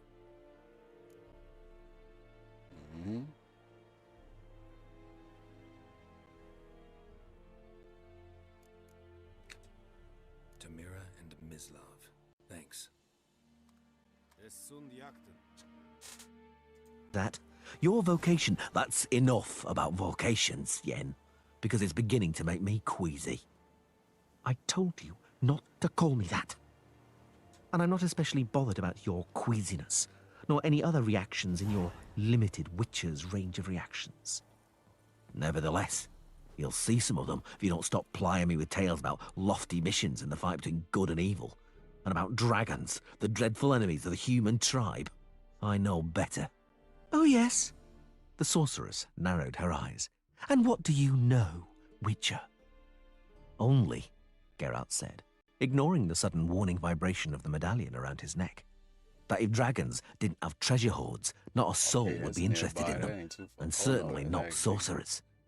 Isn't it interesting that whenever a dragon is being hunted, some sorcerer closely linked to the Goldsmiths Guild is always hanging around? Just like you. And later, although a deal of gemstones ought to end up on the market, it never happens, and their price doesn't go down. So don't talk to me about vocation and the fight for the survival of the race. I know you too well. I've known you too long. Too long. Let's go again. Sneering malevolently. Unfortunately. But don't think you know me well, you whore's son. Damn it. How stupid I've been. Oh, go to hell. I can't stand the sight of you. She screamed, yanked her horse's reins, and galloped fiercely ahead. The Witcher reined back his mount and led through the wagon of dwarves, yelling, cursing, and whistling through bone pipes. Among them, sprawled on some sacks of oats, lay Dandelion, plucking his lute. "Hey!" roared Yarpen Zigrin, who was sitting on the box, pointing at Yennefer. "There's something black on the trail. I wonder what it is. It looks like a nag." "Without doubt," Dandelion shouted, shoving his plum bonnet back. "It's a nag riding a gelding. Astounding!" The beards of Yarpen's boys shook in general laughter. Yennefer It got like the story mode to it. I like that. Geralt reined back his horse again and let Nidamir's mounted bowman through. Boch was riding slowly some distance beyond them, and the Zerrikanians brought up the rear just behind him. Geralt waited for them to catch up and led his mare alongside some of these games. They be having Boch's some horse. real good They rode on in story silence. modes. Witcher, Three To the Jackals suddenly said, destination. I want to ask you a travel there. question. Okay. Ask it. Why don't you turn back? The Witcher looked at him Look at in that. I silence could for a fast moment. travel. That's what's up. Do you really want to know? Yeah. Yes, I do, Three Jackals said, turning his face towards Geralt. I'm riding How you like with him that thumbnail? because I'm a servile How you like golem. the thumbnail for the video? Because I'm a though? whisk of oakum blown by the wind along the highway. I was a quick throw Tell together, me, but I like how where it should came I go, out. and for what? At least here some people have gathered with whom I have something to talk about. People who don't break off their conversations when I approach. People who, Though they may not like me, say it to my face, and don't throw stones from behind a fence. I'm riding with them for the same reason I rode with you to the Log Drivers Inn. Because it's all the same to me. I don't have a goal to head towards. I don't have a destination at the end of the road. I could have had a 3 jackdaws cleared his throat. There's a destination at the end of every road. Everybody has one. Even you. Although you like to think you're somehow different. Now I'll ask you a question. Ask it. Do you have a destination at the end of the road? I do. Lucky for you. I'm sure that's gonna get some It is eyes not on it. a This one matter right of here, luck, Gareth. if I get any It is type a matter of what you believe in copyright and strike, what you serve. I know it would have to No be one ought for to the know that better audiobook than- plan. Than a witcher. But let's I see. keep hearing about goals today. Geralt sighed. And I forgot I could have did a Nidamir's poll. aim is to seize Maliari. That's why Ike of Denesley's the calling main is reason to I protect started people doing from the streaming dragons. like this, because you Dorigere feels obligated to something could quite the opposite. do polls. Yennefer, by virtue of Boom. certain changes See, which her now body poll was ad. subjected to, cannot fulfill her wishes and Did is it terribly undecided. Damn it. Only the Reavers and the Dwarves don't feel a calling and simply There you want to go. line their All right. pockets. Perhaps that's why I'm so drawn to them. Yeah, You appreciate aren't it, big bro. drawn to them, Appreciate it. Geralt of Rivia. I'm neither blind nor deaf. Hey, what a horse at? It wasn't at the sound of their name you pulled out that pouch. But I Okay, surmise there's there the no horse go. need to surmise. You know, it's crazy. I know I What gotta you say, ask old boy that's in the Discord with us. I apologize. Look at the horse's name. There's no need Horse to named apologize. Roach. I gotta They reined ask back him. their horses Does he play just the in Witcher? time, in order not to ride into the column of that's Vermont just a- from Cairngorm, that's a which had hell of a suddenly name. been called to a halt. Roach. What had happened? Does he Geralt play the stood up Witcher? in his I'm gonna stirrups. ask him. Why have we stopped? I don't know. Bork turned his head away. Vea, her face strangely contorted, uttered a Okay. few quick words. Okay. I'll ride up to the front, the Witcher said, to see what's going on. Stay here. Why? 3 jackdaws were silent for a moment, eyes fixed on the ground. Why? Geralt repeated. Go, Bork said. Perhaps Right. it'll be I'm better. playing Sword of Destiny. better. The Witcher. The Witcher book. The bridge number 4. connecting the Sword two edges of the Destiny. chasm looked sound. It was built from There's thick a roach pine from next timbers Friday, too? and supported on a quadrangular pier, against which the current crashed and I roared gotta look in back at long that movie and strands see of what foam. that was. Hey, Beanpole! Word. Yelled Boholt, who was Roach driving from the next wagon. Friday. Why have you stopped? Bruh, if I can figure don't out a know way if the to bridge make it will happen hold. to do it. Why I know are we some taking people this are able road? to finagle it Guildenstern somehow, asked, where they're playing a movie. It's not to my liking to take the wagons across and they the like bridge. a let's Nay, watch together a type cobbler. movie, you know what I'm saying? Why you're leading us this probably way and gotta not be by like the one of them trail? free The movies trail that they continues give on away on towards the YouTube or west, something doesn't like it? that. The heroic poisoner I of would Bearfield assume, approached, I'm removing not his sure. sheepskin cap. I'm gonna try it. He looked I would ridiculous, assume, dressed up I'm in not an sure. old-fashioned half armor, probably But hammered this, out I'm during only the was reign of playing King this for Samuel, like 2 pulled hours. down tightly over a Dropping shepherd's down, smock. might do something different. You know The what I mean? road's shorter this way, Your Lady Majesty. White boy, he said, homie. Oh, not to the yeah. Chancellor, but You directly see to these Nidamer, stores. whose face still Roach, expressed yeah, I thoroughly remember that. excruciating boredom. Yeah. How is that? He looked like a Guildenstern roach. asked, frowning. I'm gonna leave the Nidamer name did Roach not even alone. grace the Got cobbler with a homeboy. more attentive I'm gonna leave glance. that alone, but yeah. That's a Bams, fact. Sheepbagger said, indicating the 3 notched peaks Oh towering boy, yeah, over the you ain't surrounding seen area. him, but he's in Is the video. Kiava, Great Yeah, I actually Kestrel talked to and him in the Harbinger's video Fang. on my channel. The trail leads down Kid, toward the ruins of the old dude named stronghold Roach that, and skirts is on our around Kiava Discord. from the north, beyond Now the river's he- source. Oh But boy, we that's can in our shorten the way by Discord. taking He the on his bridge. Chico We'll DeBarge. pass through the gorge and onto the plain between the mountains. You know some And royalty-free if we don't movies? find no sign of the dragon there, we'll continue on Yeah, eastwards. man. We'll search Alright, the sure. ravines. And That'll be even another further one I can eastward, add. there are flat I like- pastures. I like where there's a watching just straight road to obscure movies, Cairngorm, too. towards your land, sire. And where, sheepbagger, did you acquire such knowledge about these mountains? Boholt asked. At your cobbler's loft? No, sir. I herded sheep here as a young'un. And that bridge won't give way? Boholt stood up on the box and looked downwards at the foaming river. That must be a drop of 40 fathoms. Yeah, Hello, most sir. definitely. If you know What's a a bridge place doing in where I this can wilderness just anyhow? snag up the Their bridge. snag up Sheepbagger the said, royalty was free built by movies. trolls in the do olden what- days, let's and whoever wa- came let's this way had to watches, pay them a whatever they pretty call 'em. penny. But since folks seldom came watch this with way, the me's. trolls were reduced to beggary. Hell yeah. But the bridge remains. I Most repeat, definitely, yeah. Gillen Because Steer I'm most said, only, "I like I repeat." said, this Witcher, We have I try wagons to with keep tackle these. and provender, and It's we may best become served bogged if I down keep in the them wilderness. shorter. Is it But not better the to longer take you the go, trail? you know, like how bombing and be doing, We the could more take likely the you trail. can The pick cobbler up some shrugged. people. But it's Like, longer I was that way. streaming And the king only said 2 he'd hours give and I his picked up ear another teeth sub. to get that dragon soon. The longer you go, the Aye, more teeth. chances people get a The chance to chancellor see it. corrected You him. know. Have it your way, aye, definitely. teeth. Sheepbagger agreed. But it's still quicker by the bridge. Right. Let's go, sheepbagger, Boholt decided. Forge ahead, you and your men. We have a custom of letting the most valiant through first. No more than one wagon at a time, Gillen Steer warned. Right. Boholt lashed his horses, more and the minutes wagon on rumbled this onto the chapter, bridge's and timbers. Follow us, Beanpole. Make sure the wheels are rolling smoothly. Oh, Geralt reined back his horse, Okay, his yeah, way and I barred know by that'll work Nidamir's because bowmen in their purple and gold yeah, more tunics, like the crowded straight on the to stone bridgehead. DVD type movies. Yeah, The witch's mare snorted. Yeah, good idea. The earth good shuddered. idea. The mountains trembled. Good The idea. jagged I'm edge gonna of the have rock to do that wall more beside them like, became blurred against the sky, and the wall more itself like, suddenly spoke with a dull but midday, audible maybe. rumbling.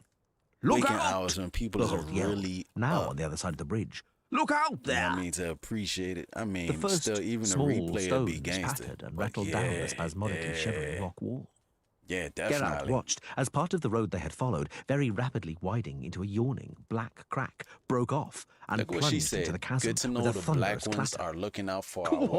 on, What does Gillen that Steer mean? yelled. Your Majesty, to the other side! Nidamer, head buried in his horse's mane, charged onto the bridge, and Gillenstiern and several bowmen leapt after him. Behind them, the royal wagon with its flapping griffin banner rumbled onto the creaking timbers. Not from here. It's a landslide. Get out of the way! Yap and Zigrin bellowed from behind, lashing his horse's rumps, overtaking Nidamir's second wagon and jostling the bowmen. Out of the way! Witcher, out of the way! Ike de Nesler, stiff and erect, galloped beside the dwarves' wagon. Were it not for his deathly pale face and mouth contorted in a quivering grimace, one might have thought the knight-errant had not noticed the stones and boulders falling onto the trail. Further back, someone in the group of bowmen screamed somebody in the wildly, bed and too? horses whinnied. Geralt Oh, she's tugged at the sick. reins and spurred his horse, as right in she's front of him, sick. the earth boiled from the boulders cascading down. The dwarves' She's wagon sick. rattled over the stones. Just before the bridge, it jumped up and landed with a crack on its side onto a broken axle. A wheel bounced off the railing and plunged downwards into the spume. The witch's mare, lacerated by sharp shards of stone, reared up. Geralt tried to dismount, but caught his boot buckle in the stirrup and fell to the side onto the trail. His mare neighed and dashed ahead, straight towards the bridge, dancing over the chasm. The dwarves ran across the bridge, yelling and cursing. Hurry, Geralt! All right, where am I Dandelion going now? yelled, running How much behind more him time and am I looking got back. on this? Jump on, Witcher! About Doragore another called, 5 thrashing minutes about in on the the saddle, audiobook struggling on to this control chapter. his terrified horse. And I'm gonna move over to Further back, behind them, something else. the entire road was engulfed in a cloud Oh, of yeah. dust, stirred up by falling rocks, shattering Nidamir's wagons. The Witcher seized the straps of the sorcerer's saddlebags. He heard a cry. Yennefer had fallen with her horse, rolled to the side, away from the wildly kicking hooves, and flattened herself to the ground, shielding her head with her arms. The Witcher let go of the saddle, ran towards her, diving into the deluge of stones and leaping across the rift, opening under his feet. Yennefer, yanked by the arm, got up onto her knees. Her eyes were wide open, and the trickle of blood running down from her cut brow had already reached her ear. "Stand up, Yen!" "Geralt, look out!" An enormous, flat block of stone, scraping against the side of the rock wall with a grinding, clattering sound, slid down and plummeted towards them. Geralt dropped, shielding the sorceress with his body. At the very same moment, the block exploded, bursting into a billion fragments, which rained down on them, stinging like wasps. "Quick!" Doragore cried. Brandishing his wand atop the skittering horse, he Yo, the blasted horse more is really boulders ignoring to a me tumbling right down now. from the cliff into dust. "Onto the bridge, Witcher!" Yennefer waved a hand, bending her fingers and shrieking The horse incomprehensibly. ignored me. Wow. As the stones came into contact with the bluish hemisphere which had suddenly materialized above their heads, they vaporized like drops of water falling on red-hot metal. "Onto the bridge, Geralt!" the sorceress yelled. "Stay close to me!" They ran, following Doragore and several fleeing bowmen. The bridge rocked and creaked, the timbers bending in all directions as it flung them from railing to railing. Quick! Slow now. The bridge suddenly slumped with a piercing, penetrating crack, and the half they had just crossed broke off, tumbling with a clatter into the gulf, taking the dwarves' wagon with it, which shattered against the rocky teeth to the sound of the horses' frantic whinnying. The part they were now standing on was still intact, but Geralt suddenly realized they were now running upwards across a rapidly tilting slope. Yennefer panted a curse. Get down, Yen. Hang on. The rest of the bridge grated, cracked, and sagged into a ramp. They fell with it, digging their fingers into the cracks between the timbers. Yennefer could not hold on. She squealed like a little girl and dropped. Geralt, hanging on with one hand, drew a dagger, plunged the blade between the timbers, and seized the haft in both hands. His elbow joints creaked as Yennefer tugged him down, suspended by the belt and scabbard slung across his back. The bridge made a cracking noise again and tilted even more, almost vertically. Yen, the Witcher grunted. Do something. Cast a bloody spell. How can I? He heard a furious, muffled snarl. I'm hanging on. Free one of your hands. I can't.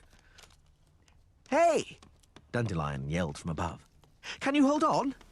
Hey! Geralt did not deign to reply.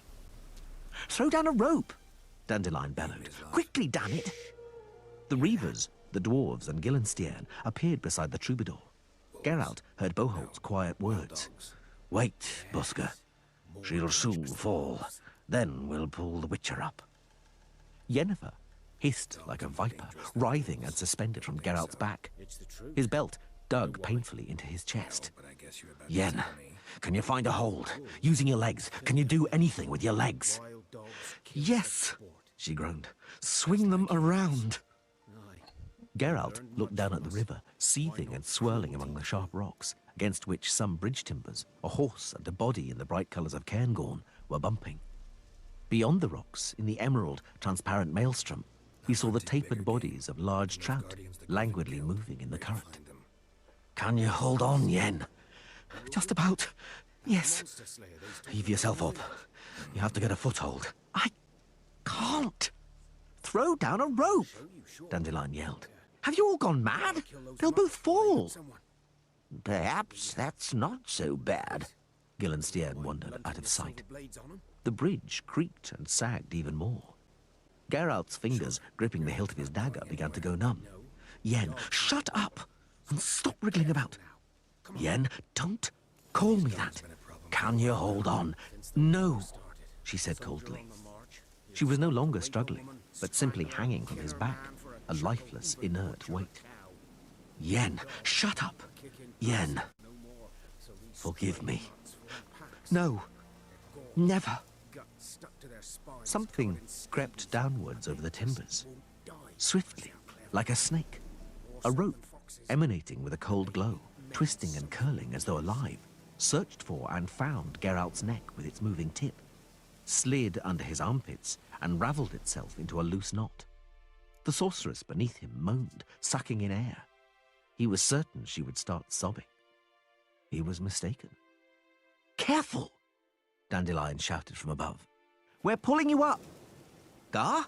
Kennet, pull them up! Heave! A tug, the painful, constricting tension of the taut rope. Yennefer sighed heavily. They quickly travelled upwards, bellies scraping against the coarse timbers. At the top, Yennefer was the first to stand up.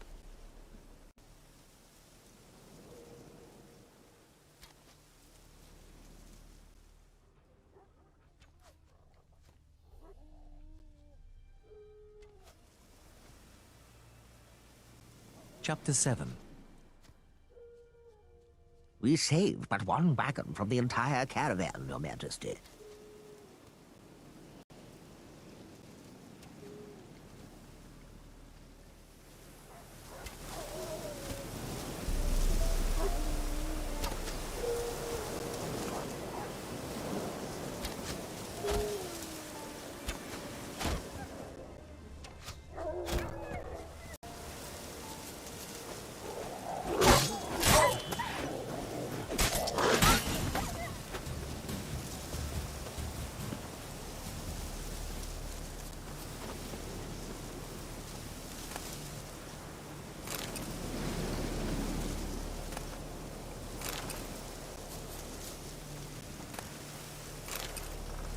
is dog tallow? I have no idea.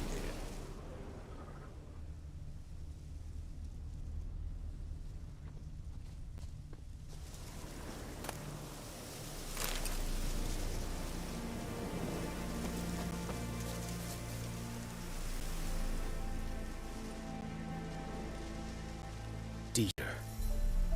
You know him? We served at the Lord's Manor together, where the Black Army's encamped now. He was a stable hand, I was the Lord's hunter. But that was before... well, a long time ago.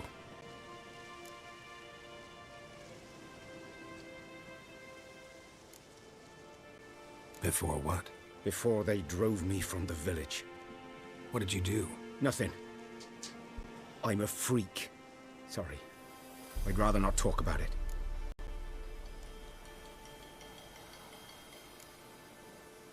I'm a freak too. Aye, but of another kind.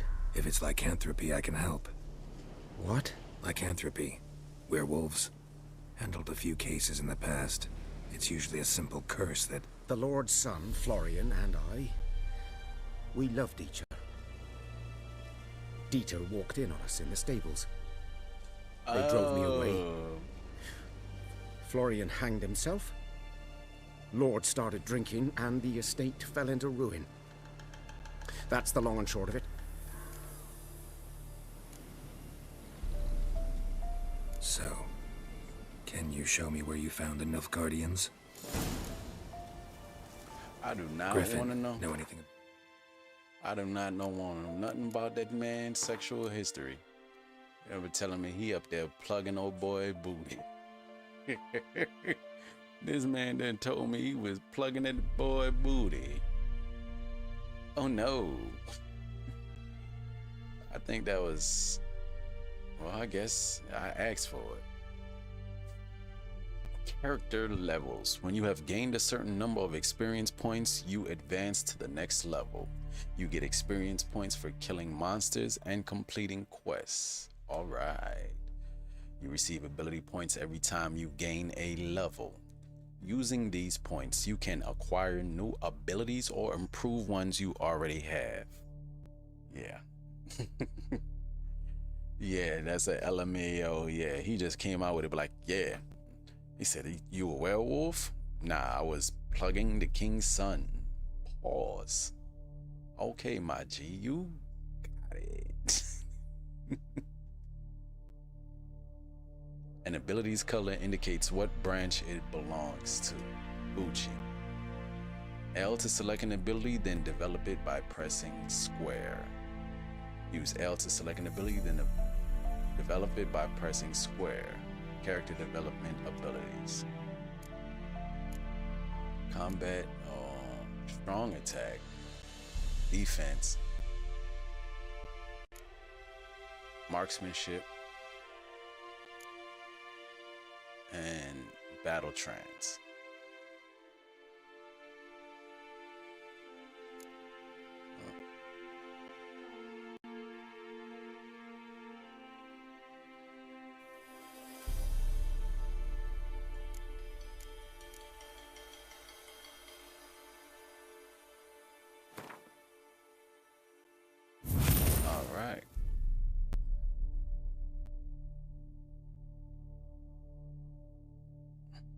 Yeah, that's hella tough. You must first activate it by placing it in an open ability slot. Inactive abilities will not have any effect. Select an ability, then press X. Accept. Continue.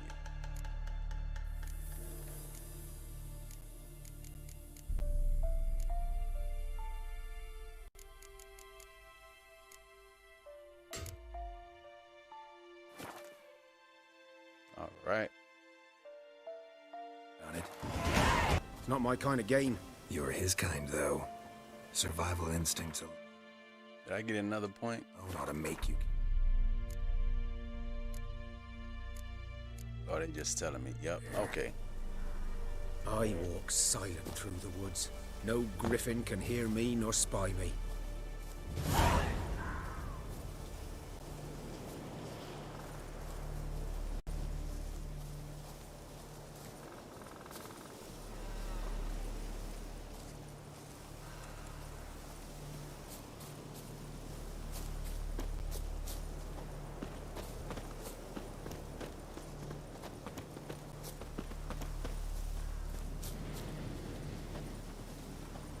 I may have to, as I go back and look over this and make a clip out of that. Just that one part, since the brother asked a question, I may have to clip that and make a shortened video of it. Because I really wasn't speaking on it. I was going to wait till I do really a video and go in depth and speak in depth on active listening. You know what I mean? Because I ain't gonna do too much, but that's something I could speak on. Active listening. 'Twas here. One lay there. Listening right before down, you headless. speak. The other hung from Because that's a the problem that guts, even I have an blades issue stretching down to. and I'm working on it. Watch out for yourself now.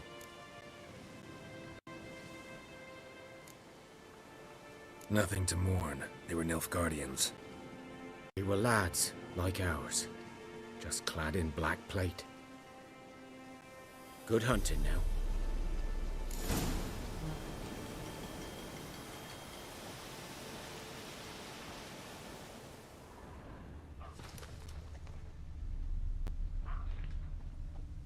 Ground's black, saturated with blood.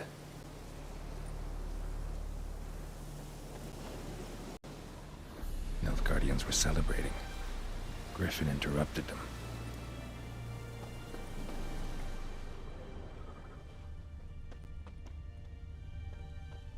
A camp.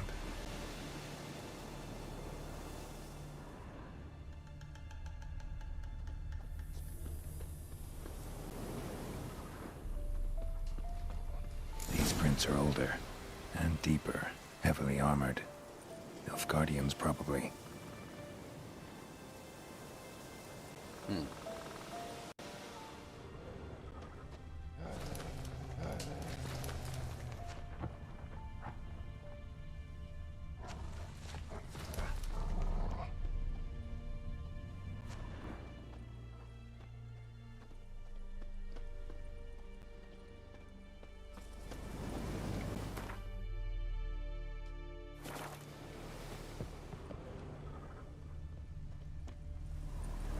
Hey, some loot.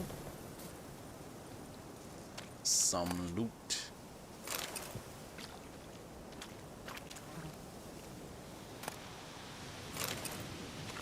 We got some loot. Give me the loot. Give me the loot. Give me the loot.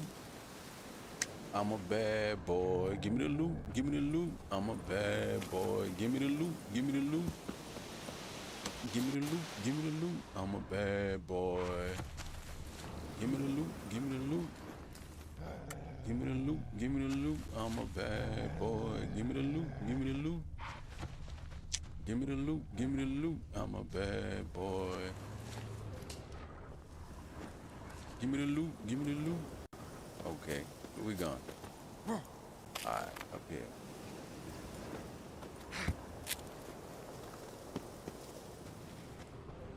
Give me the loot, give me the loot. I'm a bad boy. Give me the loot. Give me the loot.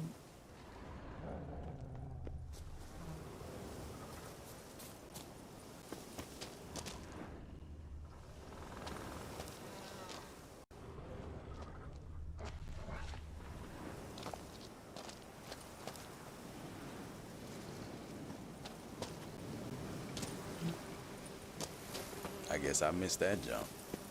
Oh, right. Missed that bud.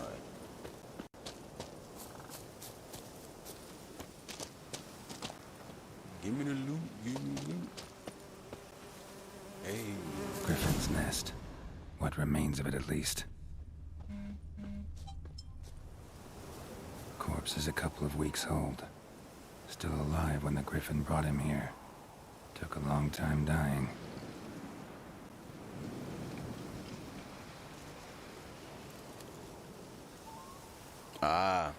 I'll tell you. 'Cause I'm jumping down. And their video is still up. It wasn't that long. And it's not nobody that, well, you might have seen them.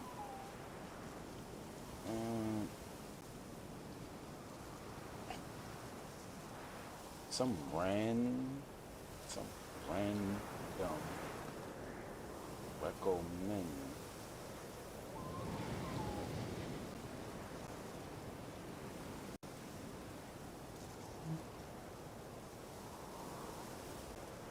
I believe I'm saying that right. I'm gonna look at it. I'm gonna answer that. I'm gonna look at it because I'm about to stop this stream here. I just wanted to get to a certain point and save.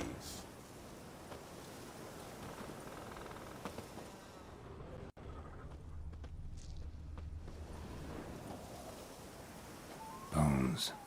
Horse. Dog. Human. A few months' worth.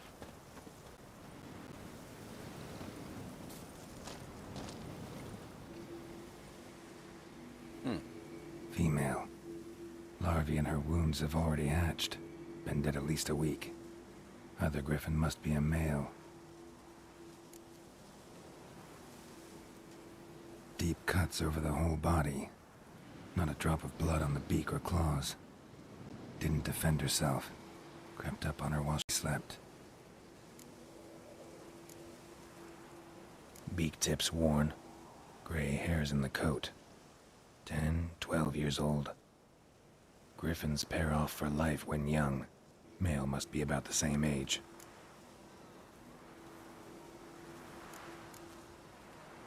Thick shaft, dense barbs. A royal griffin. Explains why the male I ran into was so aggressive. Hunted the Nilfgaardians down here in the forest first, then started prowling the area.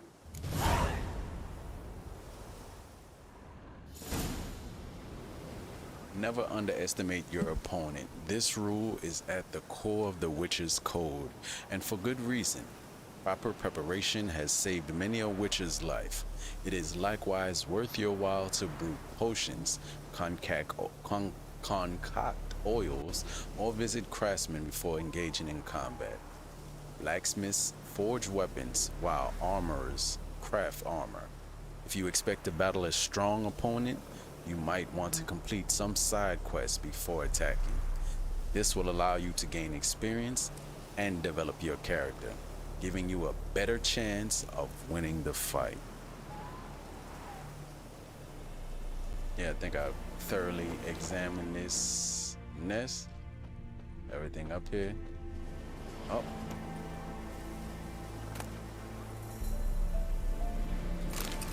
Hey, I got a sword too.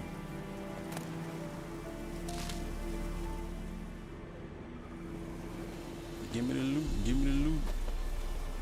Give me the loot, give me the loot. I'm a bad boy. Give me the loot, give me the loot. Give me the loot, give me the loot. I'm a bad boy.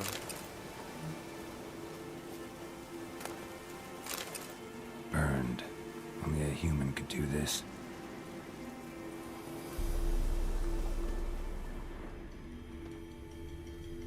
Alright, think everything has been thoroughly examined. Oh, nope, I'm still seeing Witcher sense. Witcher sense is tingling.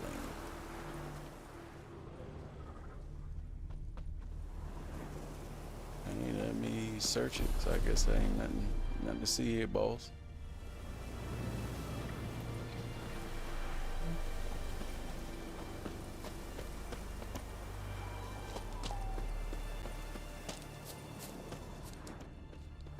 Ladies and gentlemen, I am by no means a perfect individual. I am a highly flawed savage. Admittedly.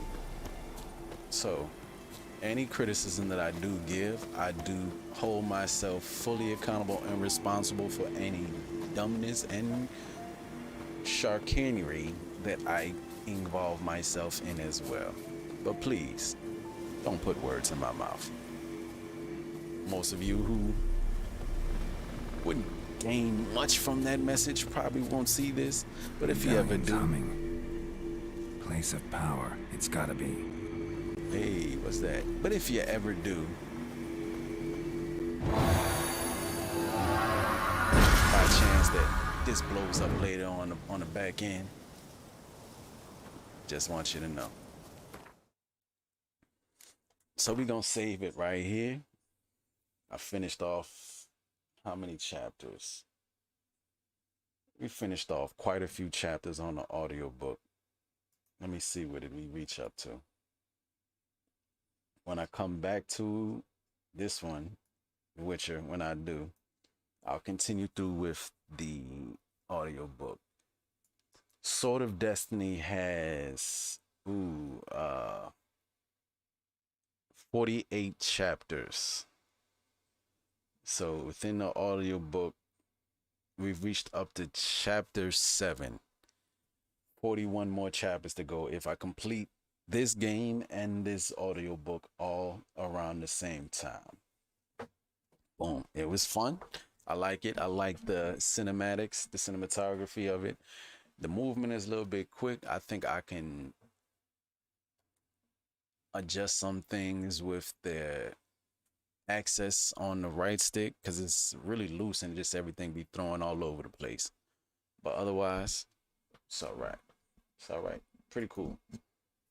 I'm gonna look into this recommendation from Big Bro here on movies that I could potentially be playing while streaming, like a Let's Watch with me. I hate doing that. I just rather just loosen it up and boom, boom, do it like that. No, I want to loosen the springs. Then it's unfortunate, but so is life. Unfortunate. Yeah. So we got it saved. Do we have a save file? Yes, we do. Come on, man. Yes, we do. Yes, we do. So, gonna put a pause in this thing right here. I might have to go bathe or something today too. Get this trimmed up. But I will be back with y'all. I appreciate everybody that came through and shouted me out, man. I appreciate the love sincerely, bruh. So let's keep growing. And to all the people that hit that subscribe and hit that like button that came through this mud, man. I thank y'all very much. Checking in with me. Y'all be good. Catch y'all later, bro. One.